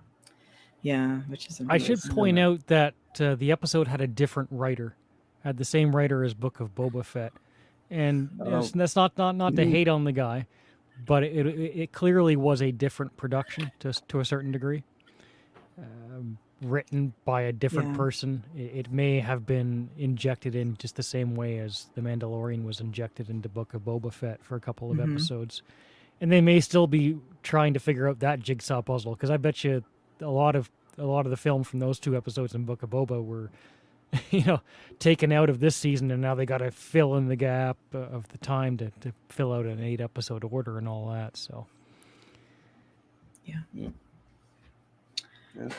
So that's that. Gonna stick with it though, 6. You're gonna see it through. How many episodes do we have anyway? For Mando. I think there's 8 this season. Only 8. yeah, 3 down and 5 to go. Yeah. Wow. Yeah. It's never gonna they built us up too much at the end of season 2 with that, with Luke Skywalker for a lot of people. And I know some people they didn't feel anything, and that's fine. But for a lot of other people, that was pretty amazing. And they're never going to be able to shock us the way that they did. You got a good point there, 6, because I'm on your side with the Luke reveal. I actually was a fan of that, and it wasn't lost on me that he definitely looked a little off, but I still love that moment of seeing him come in there, kick ass, take names the way he did, because it reminded me of the Luke that I obviously have fallen in love with. And for me, that was such an incredible moment. Like, trust me when I say I felt that moment. I did. I originally, because I remember it was one of those, you remember where you were, what happened that night, and everything moment for me. That's how special that moment was for me, because I was supposed to work at 8 a.m. that very morning at work. And I decided, originally I was supposed to go to bed after doing a stream with Latino Slant. We had done the stream, and I'm like, hey, I'll see you next week. And then now I'm like, oh, I should go to bed. But then I thought about it. I'm like, you know what? I'm not going to go to bed. I'm going to stay up and watch this episode. And I took the chance on it, and I watched it, and I decided to go online and Guess who happened to be up? Paulie did. And we happened to reconnect a few hours later. And we obviously were talking about it. And Red Shirt was there. We talked about how great it was and what a great moment it was. It felt like an unexpected Christmas gift for 2020 and the year that we had. And then on top of it, it felt like the series finale. Let's just pretend for like into some weird scenario. Let's just pretend that maybe Mando season 3 wasn't this show that a lot of people don't like. Let's just pretend a lot of people do. You can't top it with that moment because it was such a like big thing in scale. So it's just like it didn't feel like a season finale. It felt like a series finale because he parted ways with Grogu. The journey is complete, and he is now off to do his own thing. So it just didn't make sense for them to continue on. Like you could have kept the Mandalorian Din Djarin still out there and about, maybe appearing on other people's shows, but it didn't feel like it was it didn't feel like any reason to continue his show after that. Yeah, they could have ended it, and I wasn't even excited about season 3 premiering. I think I heard Tom mention it, and because he had heard somebody else mention it. I was like, because Chris brought it up on the Monday morning show. Is that what it was? 2 days before it came out, he's like, "There's no advertising. I haven't got a screener copy." Like, I forgot. Like later that afternoon, that when people were talking about it, that came on. Really? Okay. Yeah, same thing. And the first one, I didn't know. I did watch it. I watched it on my phone, and I was doing something else. So actually, I really listened to it, the 3rd episode, on my phone. So I need to watch it on my TV and give it the attention that it some deserves. toothpicks for your eyelids. Yeah, because it's a snoozer. I want to see how 2023 plays out in general. There's conflicting reports. Some are saying, like I said, that Disney wants to do a Rey and Grogu movie. But then you've got Cameron Pasha, who has proven that his source is legitimate. He's met the source, and the source has been correct about other things, and that deserves at least some attention. And he's also saying that there's going to be a change in the story group over the course of this year, and with Kathleen Kennedy. And he's also said that Ahsoka is going to branch the timeline. This may or may not happen, and we'll have to see whether these things prove to be accurate or not in the course of time. But like I said, I really genuinely believe that Favreau is not in favor of going in that direction himself. I think he's just biding his time. Well, they can announce, or they can leak, they can work on whatever they want. But think of all the things that they have announced publicly and haven't come to fruition. Oh, it's a mess. Or they've been canceled. So yeah, maybe somebody is writing Rey and Grogu on a dry erase board somewhere, and maybe somebody's working on a script or storyboarding it out or something. But until even after it's announced, until like I see behind the scenes shots of them filming it, I'm not gonna slip my wrists over it. Yeah, I'm taking a cautious approach. I love Star Wars. Yeah. I really want to be passionate about it. I want to be excited about it. But I'm taking a cautious approach because if I get too invested in it, I'm just going to get hurt that much more when things go awfully wrong. Yeah, I finally learned my lesson. Well, that's what I had to do. That's why I had to have that disconnect. Sorry, CC, go ahead. But no, it's not. The future's not completely written yet. I want to at least keep an eye on it and see how things play out. I don't think that this latest episode is absolute proof of anything just yet. It can mean a lot of things. The Bad Batch is talking about Mount Tantus, and the Plagueis theme plays, and they've got Thrawn there, and it feels like they could very easily go Last Jedi, but that exact same story could just as easily go to the expanded universe. And I mean, for better or worse, you could have a dark clone of Luke show up, and that can be that could be a whole lot of things, right? Can you imagine if they decided to take the EU or Legends, as they call it, and start writing out scripts for that, start filming that? The fandom I'm sure would somebody's doing freak the fuck out. The same way as somebody's on a chalkboard, yeah. Yeah. So, but All we can do is wish. Well, we got an interesting James Gunn tweet here from just about 15 minutes ago, and it kind of goes along with something that Klobby told us in the background here about one of the cameos. So if you don't want any spoilers for Shazam, now is your warning. Okay. Should we do a countdown? And 10 and 9. Should we do a spoiler and banner? 8 and 7. Nah, it's not that big of a deal. And 6 and 5 and 4 and 3 and 2 and 1. And Shazam Fear of the Gods spoilers is now. All right. Somebody bitched at him, said, stop putting your wife in every DC project. He says, the only DC movie I ever cast my wife in was The Suicide Squad. I had nothing to do with the casting of any other movie. Anything else was shot a year or so ago while I was deep in Volume 3, but I know some of you are deeply in need of reasons to hate. So basically, one of the cameos that Klobby said that kind of led you to believe that this might have a future, I think. Is what you well, again, it's probably nothing, but I'm just saying. Well, if going off of what he's saying, he had nothing to do with it. There you go. Well, maybe then there you go. I believe what you will, but like, yeah. Well, put to you like this: we know she's going to be. If there is a piece, is there a Peacemaker 2 season 2 coming? There is, but like Script and I have been pointing out, all these shows and everything, other than the Batman, everything will be out before Superman. Yeah. So like season 2 and the Waller series will have all been on before Superman comes out. And now I'm starting to wonder about season 2 of Peacemaker since he signed on for Superman. You might see Levy as Captain Sparkly Fingers on a season on the Suicide Squad if they make it. That could very well be.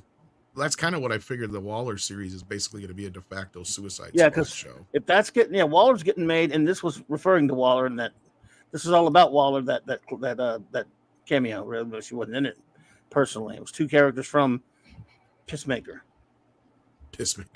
I love the names you come up with for everything. I know. I'm almost kind of envious in a way because, like, man, how does he not run out of it? Like, he always finds a new way. I'm like, I wish I need to like start working on that. It's Mad Magazine syndrome. I used to call it that because you remember all those movie parodies they used to do in the 70s and 80s, and every movie would have a crazy name. I don't know, got into me, and I had to change the name of everything. I don't understand either. I remember I always chuckle when you would call Man of Stool, Snyder Butt, the Eternals. In fact, it's a bad. I can't say the actual name of anything anymore. It's just terrible. I do have to stop myself sometimes. I'm like, it's a habit. And I'll say it to somebody who's like a geek, and they go, "What? What is that?" Oh no, I meant I have to change it. Yeah, well, too bad we didn't get Script Doctor tonight because I would have loved to hear his takes on the Snyder stuff in the Ben Affleck interview. But anyhow, I think we're gonna wrap this up because seriously, he did it. He didn't just show up. Yeah. Sorry, guys. I had to head over to my girlfriend's house and come back. What did I miss? Did you hear what I just said? Okay, let's start the whole show over. Like, I literally just before you bopped in, I'm like, it's too bad Script Doctor didn't make it because I really wanted to hear his take on the Snyder bullshit and the Ben Affleck interview, but it's too bad he just popped in right after I got done saying it. Yeah, I read the interview. I thought it doesn't look good for anybody. So yeah.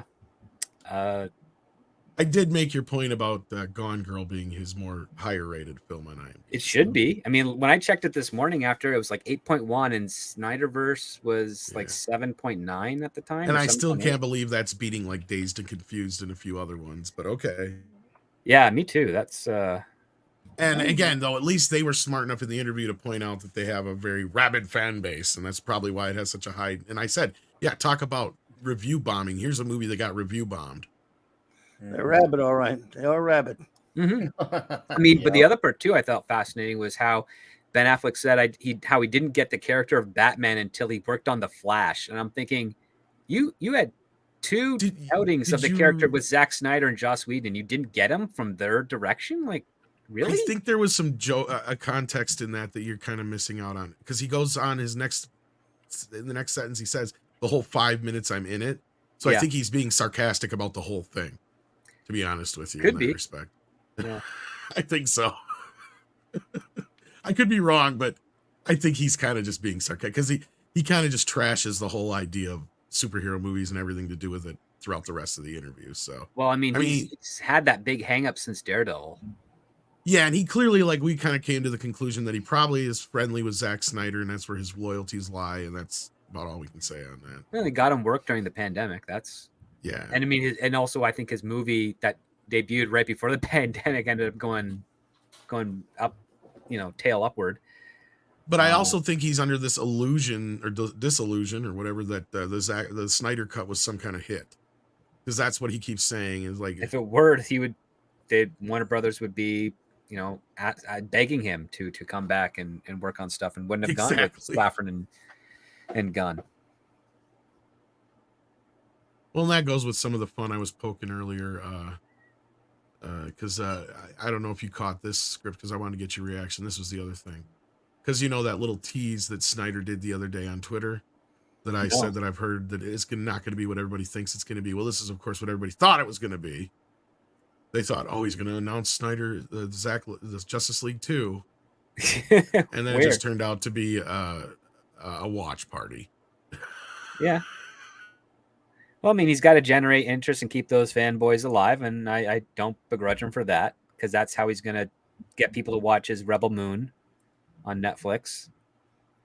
I do a little bit, because he's fucking encouraging these folks. Well, he is giving them false hope a bit. That's kind of Hollywood for you. And I've been at their every time I mention, I know after today, I'm going to get like 3 days of this shit now. I did it to myself. I don't care at this point. It's like I already put up with it for 3 days for no good reason. Now y'all give me a reason to give you a reason. So it's just a subsect of the Snyder fans that just will not let shit go. Yeah. And no matter what you do or what you say, they try to go after you in one way or the other. And they just weren't happy that I slam dunked on them with that fucking one little bit. And they just been going after me ever since, trying to paint me in ways. I'm just like, are you serious? You're really going down to that road? All right, whatever. So now you've asked for it. You've officially become the worst fandom there is. You've beat Raylos. Congratulations. Well, they actually have a lot in common. Yeah. I've always thought they were the worst. But granted, Raylos are bad, though. I mean, yeah. And it isn't all Raylos, Snyder fans. It's the ones who just weird. Can't let it go. Man. No, it's not. And you always got to make the distinction. If you're a nice person that just, for some strange reason, likes those movies and likes to see those characters warped and whatever, no, I'm talking about the assholes who have been going after me incessantly for a fucking week. Exactly. I've been fighting them. Can't let shit go since 2000. In fact, before the movie came out, 2013, I've been fighting with them. I call them Snyder bots, but I want to be clear: they're the cultist. Not just a normal person who just happens to like the movie. That's all different. Yeah. Oh, I agree. Exactly. I agree, Bobby. Not everyone who's into like the Snyder. And that's to be said for anything with a very passionate fan base. You're going to have bad apples in every single thing. I mean, the same can be said for sports. Same thing can be said for wrestling. You're always going to have people who are overly passionate to the point where it just feels more like they're just like antagonizers. Because you could be passionate and have a very awesome debate with people and still be buds, but I feel like there's definitely the Snyder fans are the ones I definitely have had the most difficulty with of any of them, and I will never say this is a toxic fandom, because to me, if I'm going to do that, I might as well say that about everything. It's just that bunch. There's just a small bunch in there that are the loudest. That's all. They're a small but very effective bunch, because they somehow managed to. Well, they flat out admit they use bots and crap. Yeah, right? Like so it's like, yeah, it is what it is, man. You want to be that way. Snyder bots are gonna Snyder bot. Oh yeah, I mean, listen, we all know that after all the holdover stuff that's coming out this year and next year, and right before the debut of Superman Legacy, there's going to be a massive boycotting launch to that film. Oh yeah, you know it. And you know what's going to happen, script, when that happens? Zack Snyder is going to do another teaser right around that time, Exactly.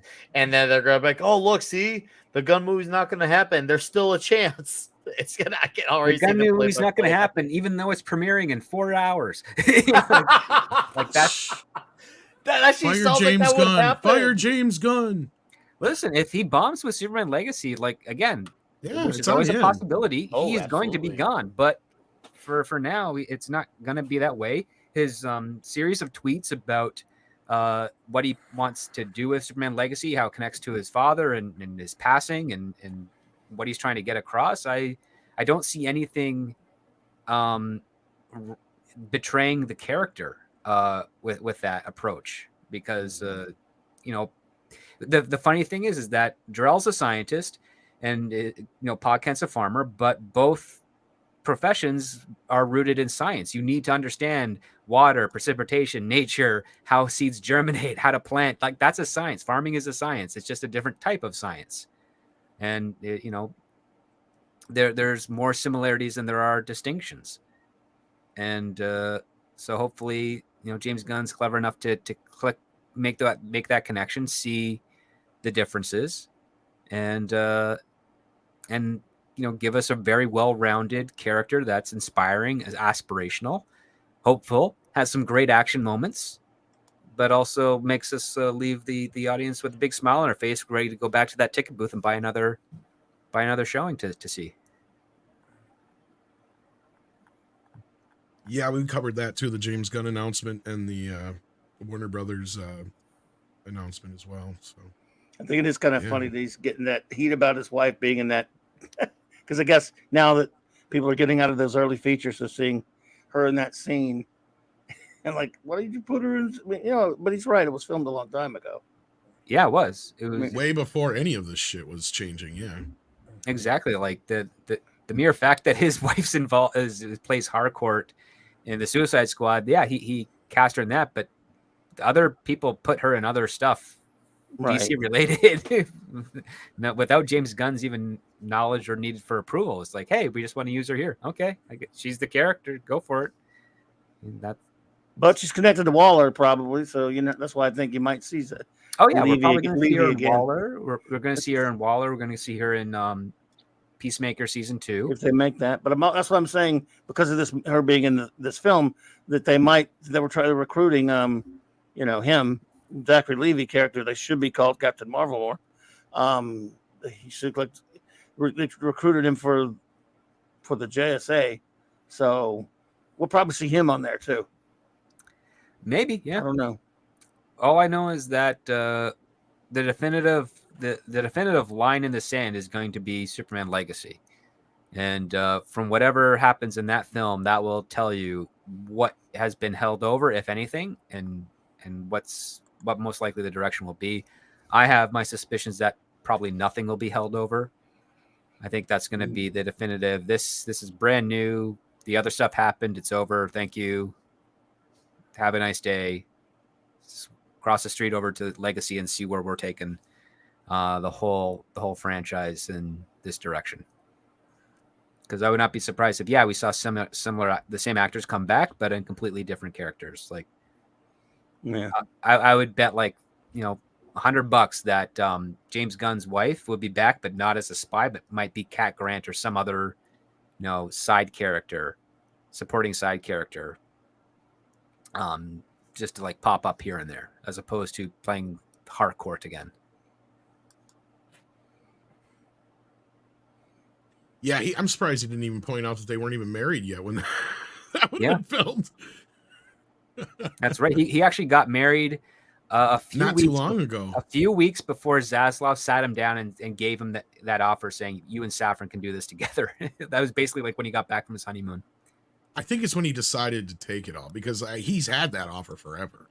That's the thing, and that's what I've been telling you. They reached out to him after in May? A couple times. They've been like I said, whining and dining him, and Peter Safran, as you can tell from his posts, has also been nagging him. Yeah.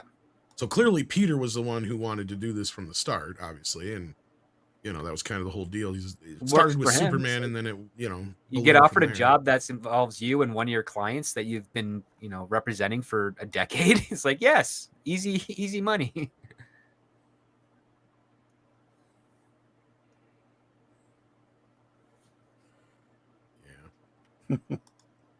So other than that, was there anything else you wanted to discuss real quick, Script, before we close down the proceedings here today? No, I think you guys covered it all well. I'll have to check out the replay. Script, I wanted to ask you about something from the Ben Affleck article when he was talking about how he was sitting in a hotel room and just feeling miserable. And I think that he said that of jumping out the window. Yeah. Yes, yeah, and I think he said it had something to do. I can't find the quote. He had something to do with Joss Whedon and how things were going after they changed directors. But it's just kind of an offshoot question from that. When you're on a movie set, you're whether cast or crew, is there an HR department that you can go to and say, I don't mean for therapy, because obviously he was kind of in a dark place, but where you can complain about so-and-so's doing this, so-and-so isn't treating me right? How does that work as opposed to like a regular job where because I have an HR department. I can go to them or I can call Warner them. Brothers definitely has an HR department. The chain of command usually goes to if you're talent, you tell your agent, and your agent contacts the HR department of the studio. Oh, okay.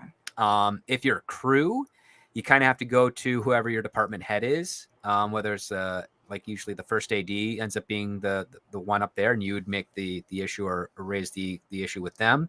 And then they would discuss it with the director. And if it has to go to HR, they might do that only if they feel that they can't solve the problem in the production.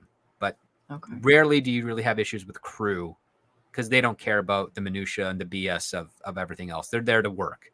Yeah. I've never heard a story where a crew member comes on set and is like, you know what, this atmosphere isn't woke enough for me to work, and then leave.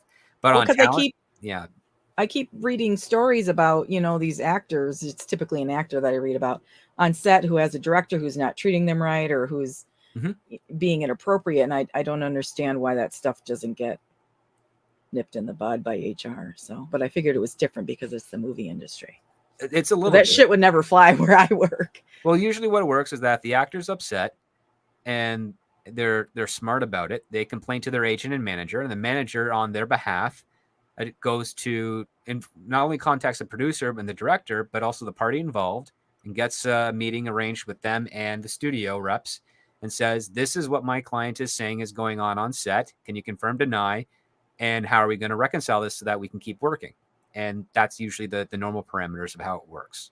Usually, not always. Again, it depends on who your agent is and how they like to represent you.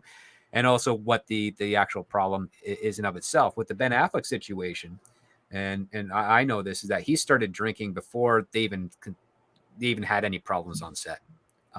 He fell in love with the acclaim that came with being Batman on the movie. He just was celebrating a lot regarding it, and it ended up reigniting an old habit that he had great difficulty of struggle suppressing. And then things kind of got worse on production, and then he started having issues, which the crew and production was trying to help him deal with. And then Zack Snyder had that personal tragedy. And then Joss Whedon was brought in, and Affleck was still, more than half in the bag at this point. And he was being told, like, listen, if you can sober up, we've got this guy in here, Josh, he's going to fix everything, just doing everything they can to try and get him to, get back on the wagon, so to speak. And it didn't work. And I don't blame Ben Affleck for that, because the stories that are slowly trickling out about the production around all of those films are it's basically like, how did it get this bad? And it's a miracle they actually got these movies released to begin with in the first place.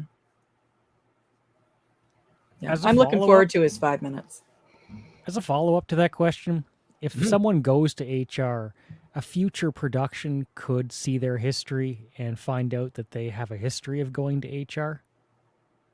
Yeah. Oh, yeah. They'll find out. They'll be like, oh, has this actor ever gone to an HR department before? Let's go check to call up all the other people he's worked with before, see if this is a pattern or not. And if they find it's a pattern, then they're like, well, we can break our contract, cut our losses, find someone else, or we can try and handle it in-house in a different way. Article 2, Section 4 sends in $1.99. Thank you so much. Says truth, justice, and the American way. Kindness equals Saffron, not Gunn. Oh, no. Gunn has said this stuff too. Huh? Yeah, like Saffron made that statement. Gunn has made that statement. I mean, yeah, they may be towing a similar line for whatever reason, but I'm willing to give them the benefit of the doubt at this point. Can't be any worse than Man of Steel was. Yeah, and if it is, I still have to tip my hat to them because I was like, wow, that's really below rock Trying bottom. hard. Yeah, it's like that takes effort. Damn you for wasting our time again. But like, again, it's basically like Star Trek Discovery. You can't possibly think the subsequent season would get worse, and yet it does every single time.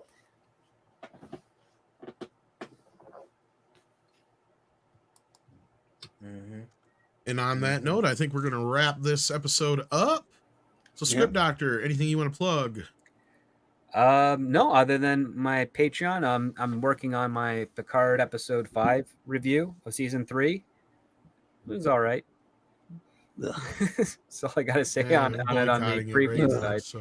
Yeah, I mean, it's like I know what they're doing. I'm like, all right. I'm boycotting it because we got the cold shoulder from Terry, so whatever. No, well, you're better off not having to watch it back. He won't follow me back, so I can even like talk to him about it. So I talk to him and then I can't message him no more. So I'm like, all right, cool. Look, we're one of the few YouTubers in our sphere who haven't seen the whole series. So at that point, why even bother?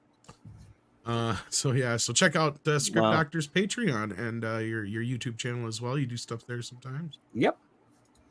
And in fact, I might end up having if you're signed up to my Patreon, I have a video on there that you can watch, and I'm contemplating if I'll put that out on my channel in a number of weeks. I want to give it enough time for all the patrons to see it first because they paid for it. So yeah, there you go. And Nick, are you going on to Thursday Night Throwdown here? I will not be tonight since I got some stuff I got to do at home. But for those who can, if you're going to watch Klobby's Clubhouse, stick to that. If you're going to watch CNT, do that. I myself, along with Klobby, have our Comic Shop Shock tomorrow night. It'll just be an open geek discussion. I'll be showing off some hauls of stuff I got. That'll be fun. And of course, Toxic Tuesday coming up, which Klobby will be on as well, actually. And hoping that you will, Tom, as we talk 48 hours. Of course I will. Love it. And we've been waiting for a long time. Oh, yes, we have. The boys are back in town. And I posted a video this week on how Pizza Hut did more for comic books than the MCU ever did. I would strongly recommend listening to it, especially if you're interesting. I don't know, folding laundry or got a car ride. It's worth every bit of your 18 minutes. Good listen. You'll get a lot of insightful insights on the history that went into the whole Pizza Hut business with X-Men. So check that out. And thanks for hanging out with us, chat, and Wrenches. Thank you for wrenching, and always good to hang with Script, CC, Klobby, and Tom. Thank you guys. Yeah, you ever heard of a man called Billy Bear? No, I ain't never heard Billy of Bear. Good old. Billy Bear. I hate white people, and I really hate rednecks, and y'all are fucking rednecks. I love that movie. Let's see who we can fuck with next. Who the fuck are you? I'm your worst nightmare. Don't finish that quote. We ain't partners, we ain't brothers, and we ain't friends. I'm gonna be sorry I ever met you. I'm already sorry. No, I can't wait. Seriously, I can't wait to talk. I've been 48 hours. So good. Walter Hill, man. Yeah. Oh yeah. Yes, sir. Script, I gotta imagine you're a fan at least. I hope. Oh, of 48 hours? Yeah, at least the original. Anyway. Oh yeah, dude. Yeah. I don't quote it because I don't remember enough of it at the time because I haven't watched it. I didn't expect you to quote it, but I like it, man. It's a hell of a. It's one of the last '70s films. I feel like. I think I have it. Even memorized. though it was made in the '80s, it feels like a '70s film, and Walter Hill is a big part of that. I think. Yeah. Greatness, love it. Probably have it memorized. I love that movie. Yeah, I can't believe how many times I've seen it, and I never noticed that Tasha Yar was in it. Yeah. Like, holy shit! It's Denise Tasha Crosby. Yar. Yeah. Well, I was watching her tits before that, and she was sitting next to the other chick, so I was listening to her since she had all the dialogue. Yeah. Yeah, she's in there. Couple things. What can I say? And she's like, you don't really like. Of course, she has the long hair too, and whenever she does stuff with the long hair, it's one of those Longer, situations yeah. where I'm like, I know her, but I can't place it. You know what I mean? But like when Yeah. she has the short hair, like TNG, I figure out right away, like Pet Cemetery and stuff like that. But like, yeah. And then she was in some movie called Dolly Dearest I just watched here not too long ago, which was hilarious too. It's some really bad, cheesy B horror movie. But yeah. Anyway, Klobby, as pointed out, you've got a show coming up here in just a little bit too, don't you? Yes, at 9 Central. Thank you, buddy. Appreciate it. That's Klobby's Clubhouse with Raquel and Mark. And just we're reviewing we'll review the news. We'll review one episode of the show UFO. And we do a lot of other stuff, though. A bunch of science fiction movies and different things with comics and toys. The Clubhouse is just open. Anything goes. So we have a lot of fun hanging out with our friends there. It's great stuff. And then, of course, it's Saturday Night Star Trek. It's at 9 p.m. Central. 4 more episodes of Deep Space Nine reviewed by Raquel and myself. And thanks for having me. And thank you. Fantastic chat. And good friends here on the panel. Great to see you all. And thank you for your insight on the Shazam movie, since you're the only one on the panel who saw it. Maybe the whole country. Who knows? I think it's going to be pretty indicative because our poll earlier was pretty much exactly in line with Yellow Flashes. Like over 80% of the people do not plan on seeing it. So. I have that feeling it's not going to. Well, you asked who's seeing it this weekend. Some people might be going That's next true. weekend or That's next true. Tuesday when it's half off or something. Maybe. Right. That should be. I think some people are waiting for words words of mouth. The truth. Oh, sorry, Nick. Go ahead. Yeah, you're right But about that. that should be Word an of mouth. indicator of the truth of the lack of enthusiasm. If you're considering waiting for a Tuesday night, which I get the idea of saving money, but when you're really looking forward to something, you don't think about the Tuesday night. It shows you where the priority is as far as seeing it. Because, if you really want to see it, I'll put it this way. When tickets went out for Endgame, I got in line. I did that whole spiel. That's because my enthusiasm was high for it. I did that whole wait list process. I did all that. I didn't want to know. Obviously spoilers, because spoilers would get out like crazy. But to me, if you really want to see something, that's that. But then again, I guess that's maybe the geek perspective versus, I don't know, maybe a casual perspective. So maybe it's just a matter of what type of fan you are as well. Maybe a little bit of both even. Well, Deleted Scenes makes a good point. Next week, Shazam's going to get shot in the face by John Wick. Oh, yeah. John Wick is honestly, going to mop the floor clean. Here's my prediction for Shazam. Going off of Klobby's review, I think it's going to get decent word of mouth, but just like with Black Adam, it's not going to help it. At the end of the day, I think it's going to make about $100 million less than Black Adam did. Probably. Yeah. Nobody cares. Which is not good. Got to see John Wick first. Well, yeah, not only that, they're already predicting less than half the box office that Black Adam did. Yeah. Yep. Which is not good for the film. Overall. And I think even people who did like the first one are probably going to wait. Go ahead, sorry. Well, and like you said, Klobby, I think word of mouth will carry it through a couple of weeks, but I think there's a lot of who gives a shit going into this movie because everybody knows everything's getting rebooted, basically. So. Yeah. Indeed. And announcing that James Gunn was directing Superman this week was a dumb idea. Yeah, bad timing to take away the distraction once again, especially since they're opening about the start of this universe. I think the only thing that has a chance, oddly, of making money is they could have saved it till after Flash. Yeah, they could have saved it till after Flash. Only because of Michael Keaton potentially one last time, and that's why because I don't think Aquaman is going to do well. Maybe I'll be wrong, but I always kind of feel bad for I don't think it matters, Nick. I think that's the thing. Aquaman's going to do what Aquaman's going to do one way or the other. Either women are going to show up because of Jason Momoa, or nobody's going to show up because they just don't give a shit anymore. That's what I'm concerned about. Because the ladies could respond a second time. They could, maybe they'll somehow bring out another. It'll just be really weird if Aquaman makes like $1 billion. It could. It's still, just like, that's the so thing. what happens if Aquaman makes $1 billion? Does that mean he's not going to be Lobo? No. It has to Because- make a lot more than that. It has to do better than the first film. If it doesn't on par with the first film, it's going to be whatever. It's going to just be on the power of the normies don't pay attention to the news or don't give a shit. But they have done nothing to promote any of these films, hardly at all. The Flash is the only movie that got any kind of recognition by giving it a Super Bowl ad. And that's what I'm saying. They should have saved the news that James Gunn was directing Superman until after The Flash came out. Because what few people that actually still give a crap about this stuff? I mean, you've really killed the momentum of these projects going forward. I mean, Flash, I'll be surprised if it does as well as we think it will. Yeah. I mean, this whole idea that it's the greatest superhero movie ever made is going to hurt it because everybody keeps boasting it like that.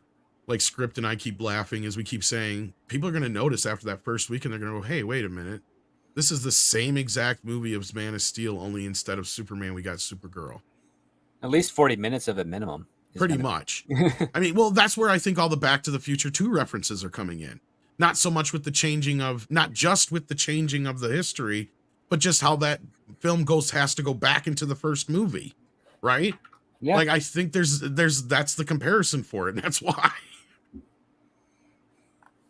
So I think people are going to wake up and they're going to go, oh, crap, they ruined Man of Steel. It's like, yeah, that's what you guys wanted. This is your Snyderverse. Sorry. Anyway. I'm more or less looking forward to the train wreck that follows than I am the actual movie itself. I'm 100% looking forward to that. CC, what you got coming up? I know we got some Okie coming up on Friday. That's usually it. Yeah, there's a CC Live playlist on the landing page of my channel. So if you want to know where I am, where I have been, what I'm up to, you can always check that. Otherwise, Friday nights karaoke is the main event for me, anyways, as far as hosting any streams. May add a second show at some point. We'll see. But for now, Friday nights after the late show with Mexican Iron Man.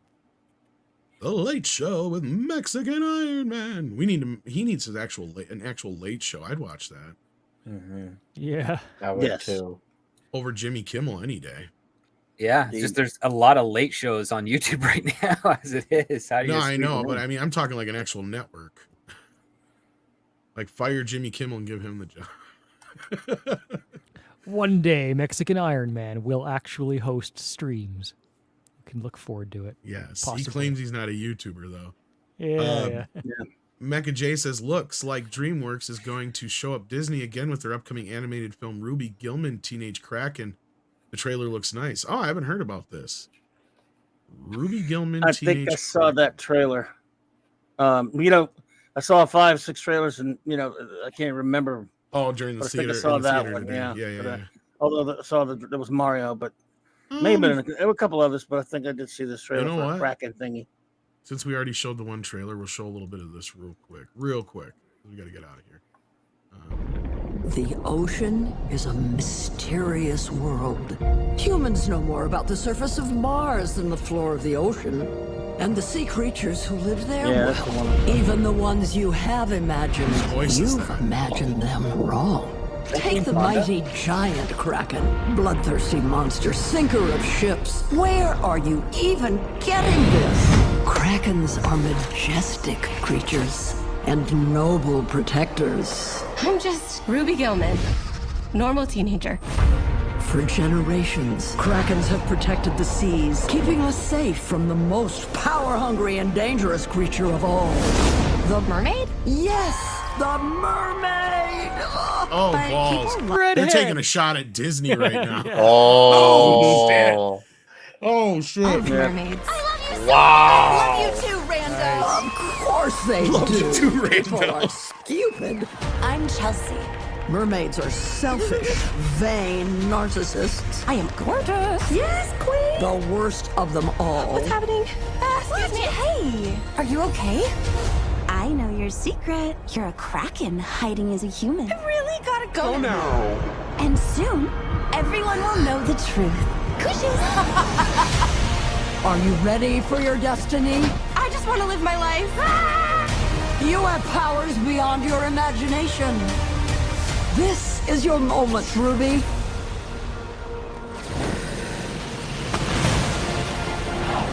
I'm not gonna hide anymore. Grandmama, yes. I want you to teach me how to use my powers. Camouflage, super speed, body armor. Let's see what you're capable of. I have laser eyes? Yes, they do pack a wallop. You're just a dumb teenager.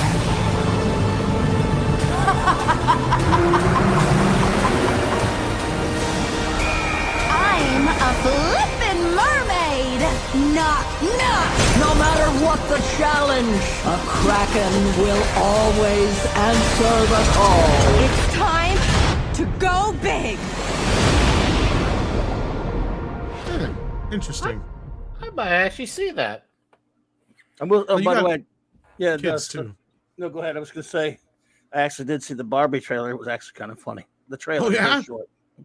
It was kind of, it made me laugh because it's what they're parodying at the beginning of it. Yeah. Oh, you mean Oh, you saw the 2001? 2001 one? Okay. Yeah, I thought yeah. maybe there was a new one. No, I didn't know. I'd never seen that one until today. Oh, And it okay. was Yeah, kinda like, cute, that one yeah. made me That was laugh. That's funny. what I said. This movie's going to make some money. Yeah.